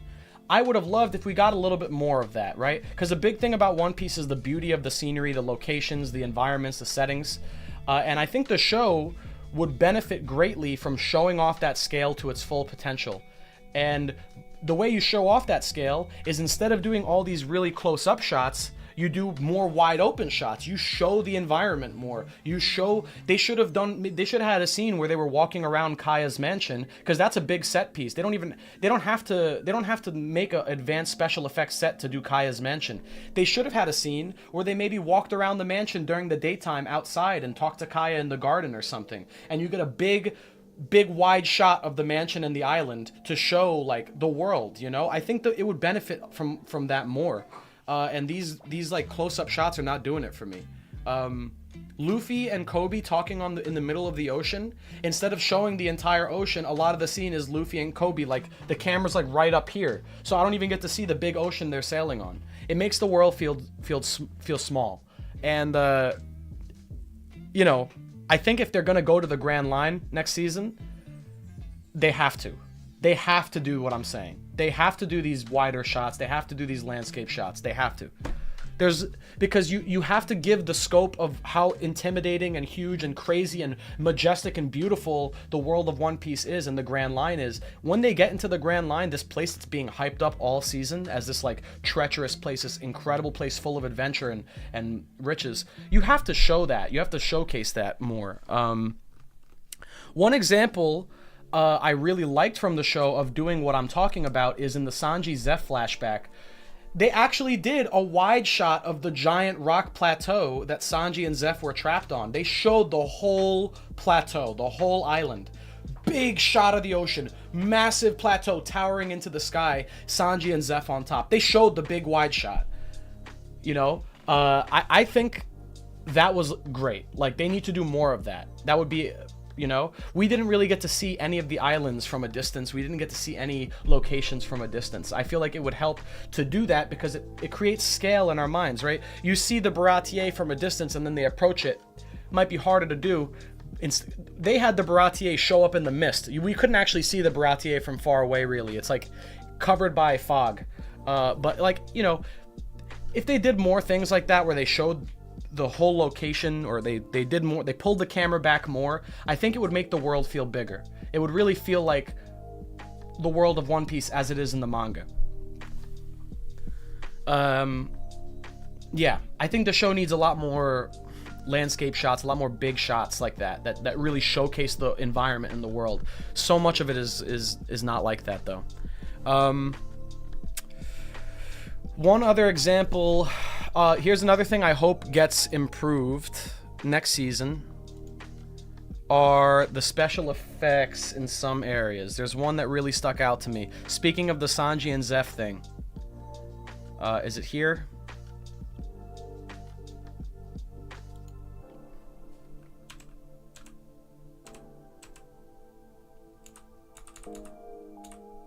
They do a really far out shot on top of the plateau, and baby Sanji is photoshopped in, and it's like really obvious, and it did not look good. It sucked out some of the dramatic tension of the scene when I saw Sanji photoshopped in. Here we go. Let me pull this up. This, when this happened, I was, the whole Zeph flashback is great. It's amazing. Perfectly done.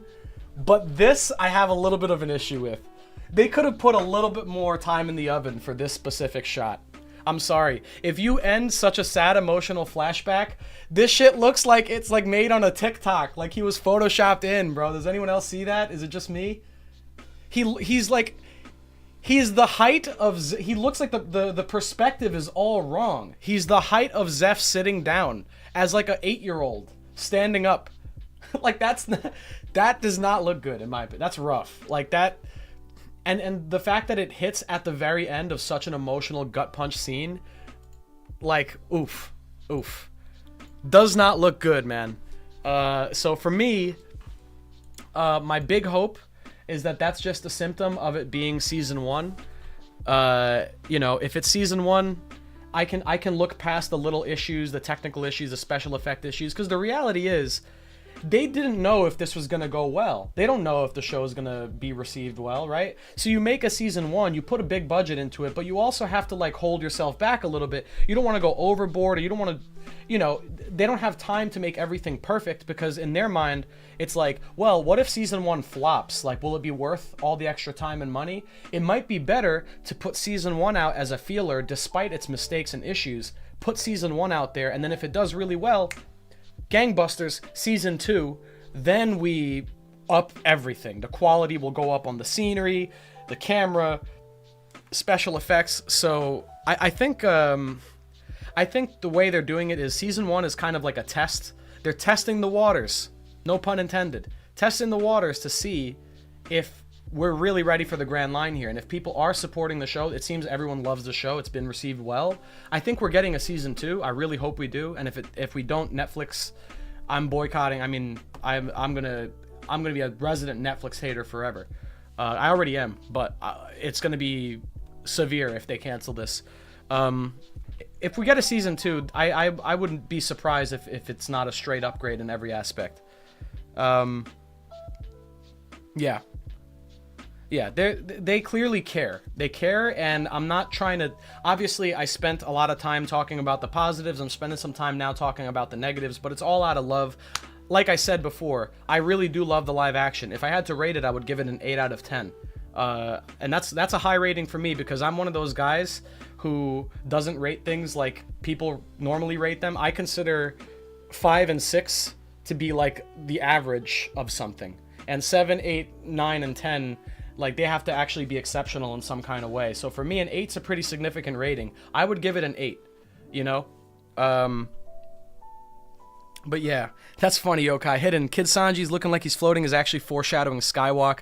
Gota does it again. I saw someone also talking about Usopp with the big arm. Being, you know, he got really strong.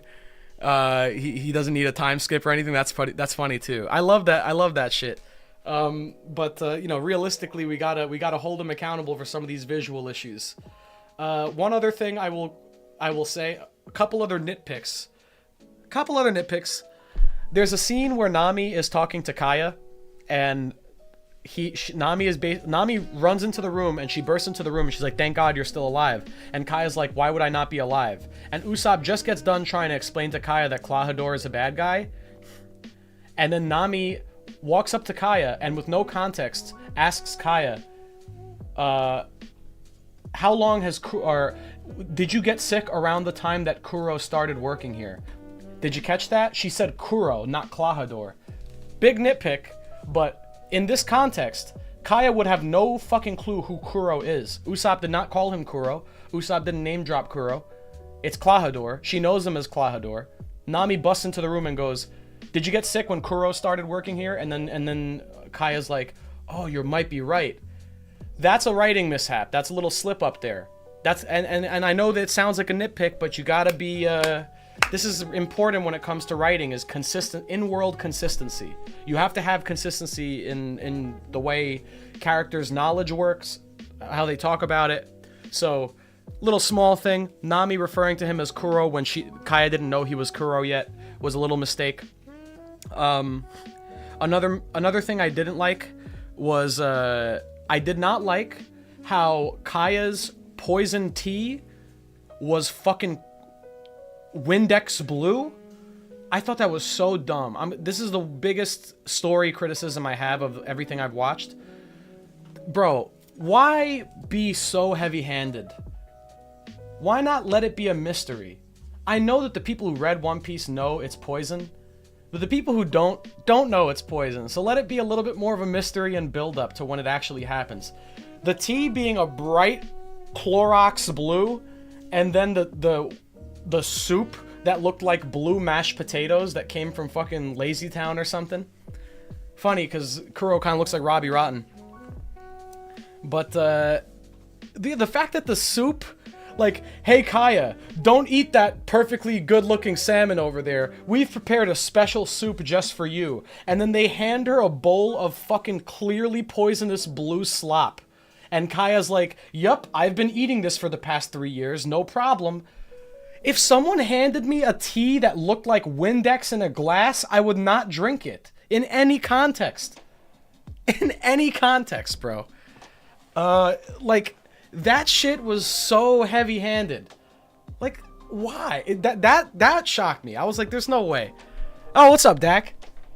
What's up, bro? I don't know how long you've been here. I'm sorry if I missed previous messages. He said, the next time Arlong sees Luffy after throwing him into the water, he doesn't even acknowledge that Luffy somehow survived. He acts like everything is normal. I haven't seen the last 2 episodes, but that's interesting to know. That kind of bothers me as well. Another thing, speaking off that point, that I don't like, is that multiple times in the show, Luffy has used his devil fruit powers against people that in the manga, I'm pretty sure they comment on the fact that he has devil fruit powers. And in the show, no one says anything. Kuro does not comment on Luffy's devil fruit powers at all, even though he did in the manga.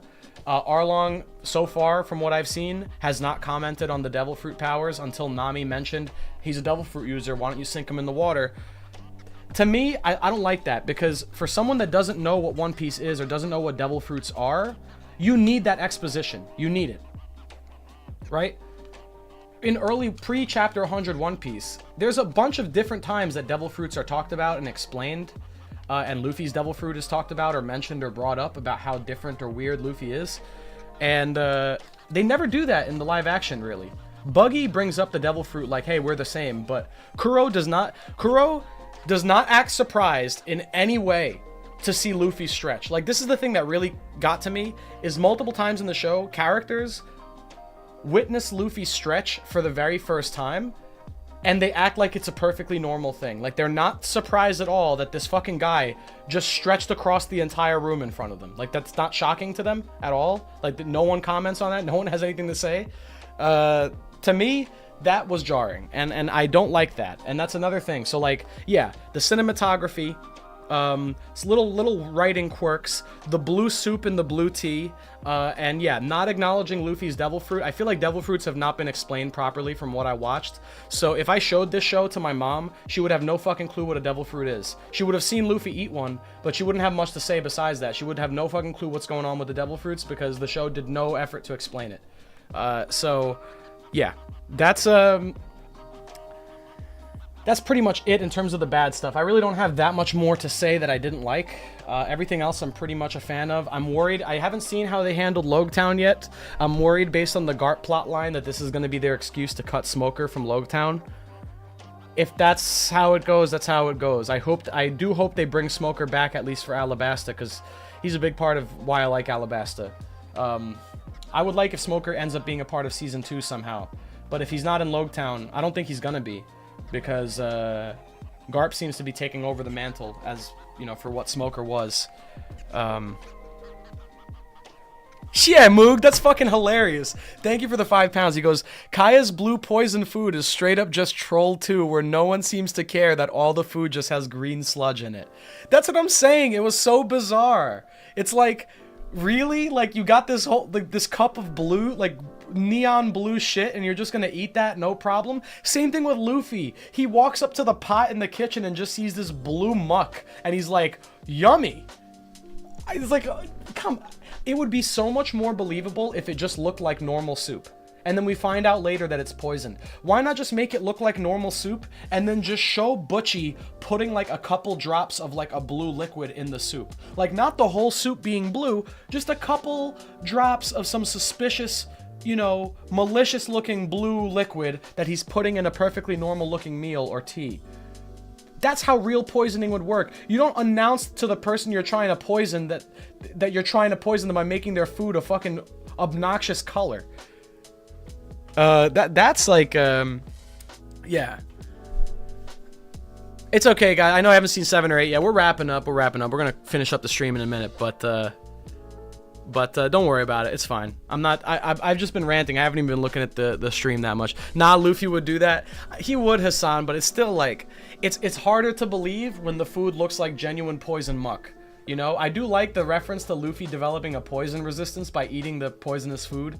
It's nice that they brought that into the early part of One Piece as well. He's building that resistance slowly, but yeah, I don't like the heavy-handedness there. Another thing, one more critique about Syrup Village is Kuro is supposed to be a really smart guy. A really smart guy. He's supposed to be Kuro of the Thousand Plans, one of the smartest guys in East Blue, master strategist, master planner, schemer. And this is a plan that he's been scheming for years and years and years to reach this point.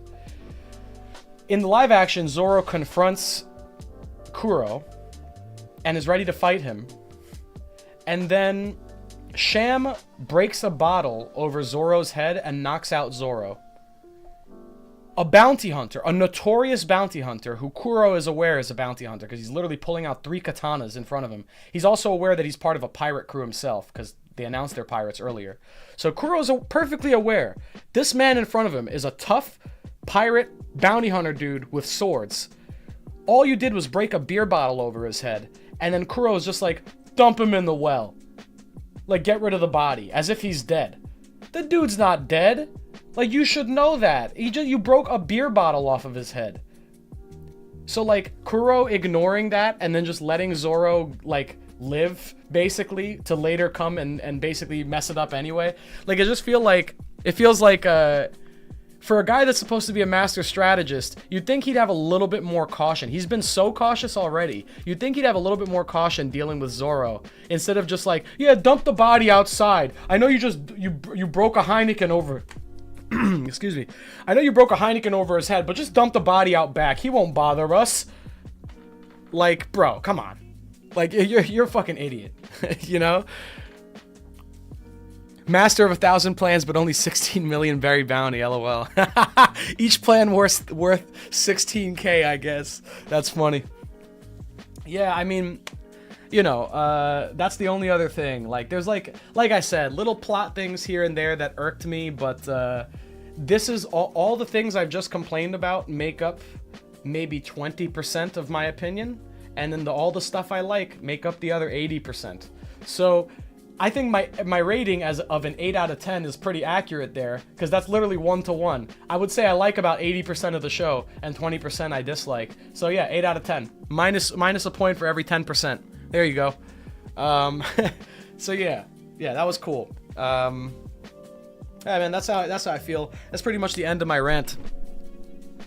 Yeah, I mean, I hope you guys are also enjoying it as much as I am. To be honest, after the stream's over, I'm probably gonna go and just finish out the last 2 episodes. I really want to. Shiny Charizard, that's a good point as well. New One Piece viewers probably thought Kuro had a devil fruit with how fast he was moving. I was watching with a friend who has no clue about anything about One Piece. He didn't even know, like, the framework of the story. He's like, oh, I thought most of One Piece took place on the ocean. I'm like, no, bro, it takes place on islands mostly. And he's like, oh, I didn't even know that. So he knew nothing about One Piece. He was watching the show, and he was getting into it, and he's like, hey, does this Kuro guy have devil fruit powers? And I had to explain to him, no, just like, in the One Piece world, there are people that are just absurdly fast and strong just by physical feats, physical talent. But he was confused. He thought Kuro had a devil fruit power. And the fact that this is the problem I have, right? Because the show, in the manga, Kuro doesn't have a devil fruit power, but he acknowledges Luffy's devil fruit power, which kind of gives us an insight to the fact that he doesn't have one. But in the show, Kuro doesn't mention anything about Luffy's devil fruit, and then goes around using his powers, zipping around, speeding around, without actually talking about how they work at all. He doesn't even mention... there's no context given for why Kuro is able to move that fast. It just happens. So for me, I could see anyone who doesn't know about One Piece would just immediately think Kuro has a devil fruit. And I think that's just a problem with how the plot's being communicated there. It could also be a retcon. I wouldn't be surprised if, for the purposes of the show, they retconned Kuro to have a devil fruit. Because why not, right? Kuro never... There's no scene in the story where Kuro has to swim. So there's no reason that he couldn't be a devil fruit user if they had to make him one. And his powers are crazy and stupid enough to be explained away by a devil fruit power. So I could see it being a retcon where in the live action Kuro actually did eat a devil fruit. But yeah, I don't know what their point was. He didn't even do the sway. Yeah, that's true, Buff Pixel. I wish he did the sway. The little clanging hands with the sway. That would have been fucking cool, but it would have been scary too. Imagine in the spooky horror killer mansion, there's a scene of Kuro in the dark hallway, and he starts to do the sway in the hallway. You hear the clang of the fucking blades, him swaying in the hallway. That would have been terrifying. That would have been genuinely like a horror movie scene. That's like Freddy Krueger right there. But they didn't do that. That was a little... I wish they did that.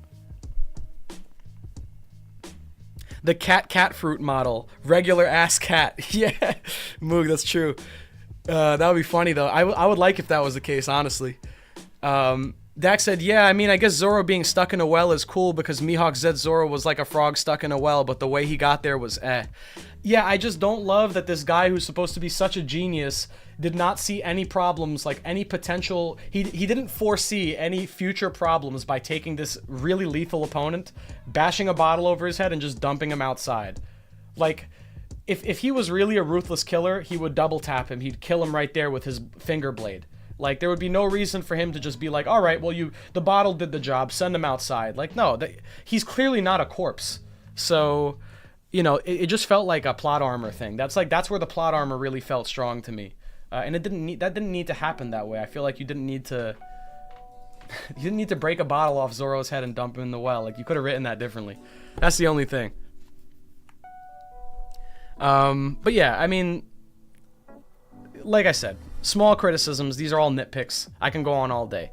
My hope is that the next season is going to be an improvement. I want it to be an improvement.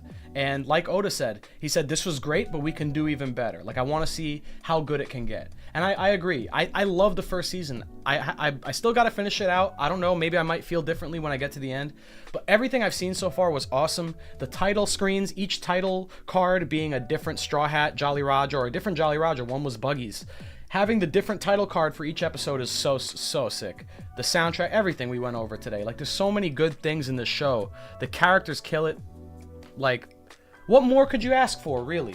What more could you ask for? The last thing I'll say is that I see people saying that it's, like, too corny or whatever. Like, for example, the Nyaban siblings in the show, when they put on their costumes and they go pirate mode and they put on their really dorky cat costumes, you know, you look at that and you're like, wow, this looks so stupid and non-serious in the live action. But then you think about it a little bit, right? You're like, wait, but these costumes are 100% faithful to the manga. Wait a second. Were these characters always really corny and stupid? I think the thing is with One Piece, as fans, we've come to become so acclimated to the silliness of the story, the ridiculous characters, the ridiculous powers. We accept Zoro as like the badass edgelord, whatever. But at the same time, there's a silly factor to Zoro. The dude carries 3 katanas and one of them's in his mouth. He's fighting with a sword in his mouth. That's absurd. Like, just think about that. So, like, when you see all the absurdity of the One Piece world, these characters dressed up in full cat costumes, hissing like a actual manic person, like they think they're an actual cat. These characters are dressed up in these ridiculous costumes. They look ridiculous. The thing is, though, it's faithful to the manga. It's one-to-one, basically, with the manga's design. Oda makes silly things. He makes these dumb things. And I think people are only noticing it now when you slap it on real actors. When it becomes live action, it becomes a lot more noticing and jarring because it's being contrasted with our real world. It's a lot easier to accept these things as matter of fact when they're in a cartoon manga. But when they're in live action, obviously it hits you more like a freight truck. It's like front and center. Look at this guy in his dumb costume. But I love that. I actually love that they've embraced the weird, like the weirdness factor, like the corniness or whatever, the cheesy factor. Like I do like that they've embraced it, and I think that being faithful to Oda's work is fine. Like I like that they went realistic in some areas and then kept the stupidness in the other areas, and I think that's perfect because the tone of the show isn't supposed to be 100% serious all the time. It's supposed to have that back and forth of serious and non-serious, or humorous. Yeah. So, Duarte, I understand that Nezumi 2 doesn't work, just looks dumb and campy. I saw the pictures of Nezumi. I get it, right? Like, the costumes are pretty dumb, they're campy, some of them look kind of cheap. I think the costume design might get better in that regard later in the second season, but I mean, they are faithful to the designs in the manga, so, like, that's just an issue with character design, These characters look really dumb. I've tried to show One Piece to people that know nothing about it and get them into the manga, and one of the most frequent comments I get from people that are newly exposed to One Piece, they're like, yo, these character designs are like too much. Like, I have people tell me like, this shit's like, these characters are ridiculous. Like, some of them I hate looking at them, and that's in the manga. So in the live action, we're gonna get that too. There are going to be characters that are not pleasant to look at, but just like in the manga, in the live action, you have characters that are pleasant to look at, that look stupid or look dumb or look campy. And you have characters that look dope. You have Mihawk looked great. They pulled off Mihawk perfectly fine. Shanks looked great. Luffy and all the crew looks just as they should. So for me, it's like everyone fits what they're supposed to fit. They all fit the they fit the aura that they're supposed to, I think, for the most part.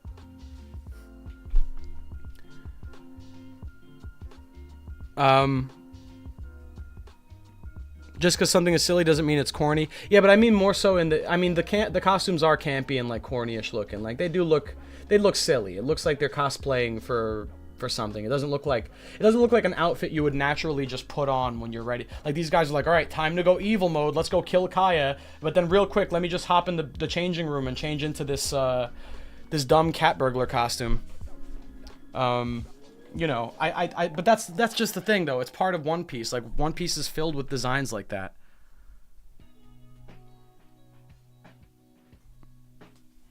K Maya said, the character design and busy art is what turned me off of One Piece for years. Law was the first character who made me go, huh, I like this one. Yeah, fair enough. I think that, it's an acquired taste. I really think it's an acquired taste. As we see more of the live action, as we get more seasons, and more of the craziness starts to ramp up, I think we are going to get used to seeing the craziness, right? It's jarring to us now because we're not used to seeing One Piece in a live action setting.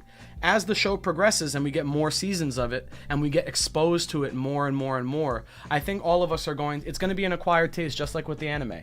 Like, we're going to get used to seeing the crazy character designs, the crazy aesthetics. I think it has to grow on you. Ryan Gosling Shanks is the best thing to happen to One Piece. That's funny. He did look like Ryan Gosling. Buggy kind of looked like Onision. I was making jokes about that with my friend. I fucking hate Onision. Anyway, I was cracking on Buggy for a bit when I was watching that episode. But yeah, guys. Yeah, I agree, Tosmorn. In hindsight, the style will become a boon. I think so. I think it's going to pay off long term. But yeah, guys, I'm pretty sure that's all I have to say for now. I do want to make a video about the One Piece live action when I finish with it and can really collect my thoughts. I'm not sure how Netflix is about showing clips from the show, like if I can actually clip the show and show it without getting hit with copyright. I'd like to, but we'll see. But I do want to, once I finish up, I kind of want to organize my thoughts and maybe make an extended video talking about all that. But yeah, that's all I have to say now.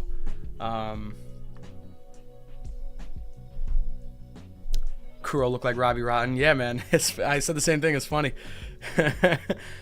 Moog said, thoughts on Garp?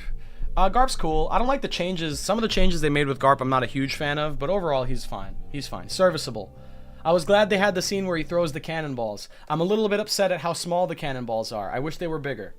I wish it looked like a bowling ball. It didn't need to be a giant ship-sized cannonball like in the story, in the manga. If it was not like... I wish it wasn't baseball-sized. I would be more impressed by Garp in the live action if they had him really showcase how ridiculously strong he's supposed... He's insanely strong. If they really wanted to showcase that, they should have had him throw a fucking bowling ball. You know, it should have been like a bowling ball-sized cannonball with the arm across. That would have been way better. But, yeah. The dog hat's a little bit jarring, too. I feel like that's just a... I feel like the dog hat is like a relic of when Garp wasn't a major character of the story and Oda didn't have the full plans for him yet. Because Garp had the dog hat and was a cigar smoker when he was first introduced. And then after the dog hat came off, he stopped smoking cigars as well. Like, parts of his character just changed permanently. We never saw the dog hat again. So I think they could have just not done the dog hat. That would have been fine. But, yeah, I agree. It did look a little bit weird. Looked a little stupid.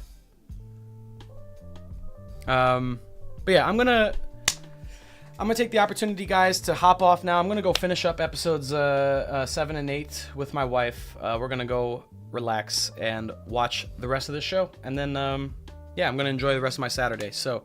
Guys, I'm glad you guys were here for the stream today. This is a little bit of a longer one. I hope you enjoyed the chapter reaction, the discussions, and thank you to everyone that, you know, went and subscribed. I haven't checked, but everyone that went and subscribed to the second channel that I'm going to be working on soon, The Hidden Arcade. If you haven't already, please go check it out. It's in my About section on my channel. But yeah, support that. We're going to get that channel launched pretty soon, so I'm excited, and thank you guys for being supportive about that. And lastly, to all my guys on the accountability list out there, let's keep it up, guys. Let's keep it up. Make this week a good one. Make this week something to be proud of. You know, doesn't have to be today.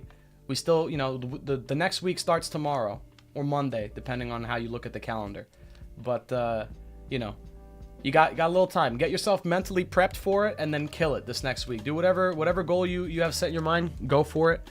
I'm thinking about ordering a whiteboard. I got this idea on yesterday's stream with Preach. Someone mentioned, I don't remember who mentioned it, but they said I should get a whiteboard and put the accountability list on the whiteboard. I want to get one that I can stand up on the desk here and then just have a whiteboard here for the accountability list or whatever. I was thinking about that, so I might order that, and then we might rewrite the list in the future. So. But yeah, to all the guys on the list, keep it up. Keep up the good work. Everyone else, also keep up the good work. I love and appreciate you all. And thank you for being here for another stream. I hope you guys have a great rest of your day, a good weekend, a good night, and a wonderful romance dawn. Take care, everyone. Bye.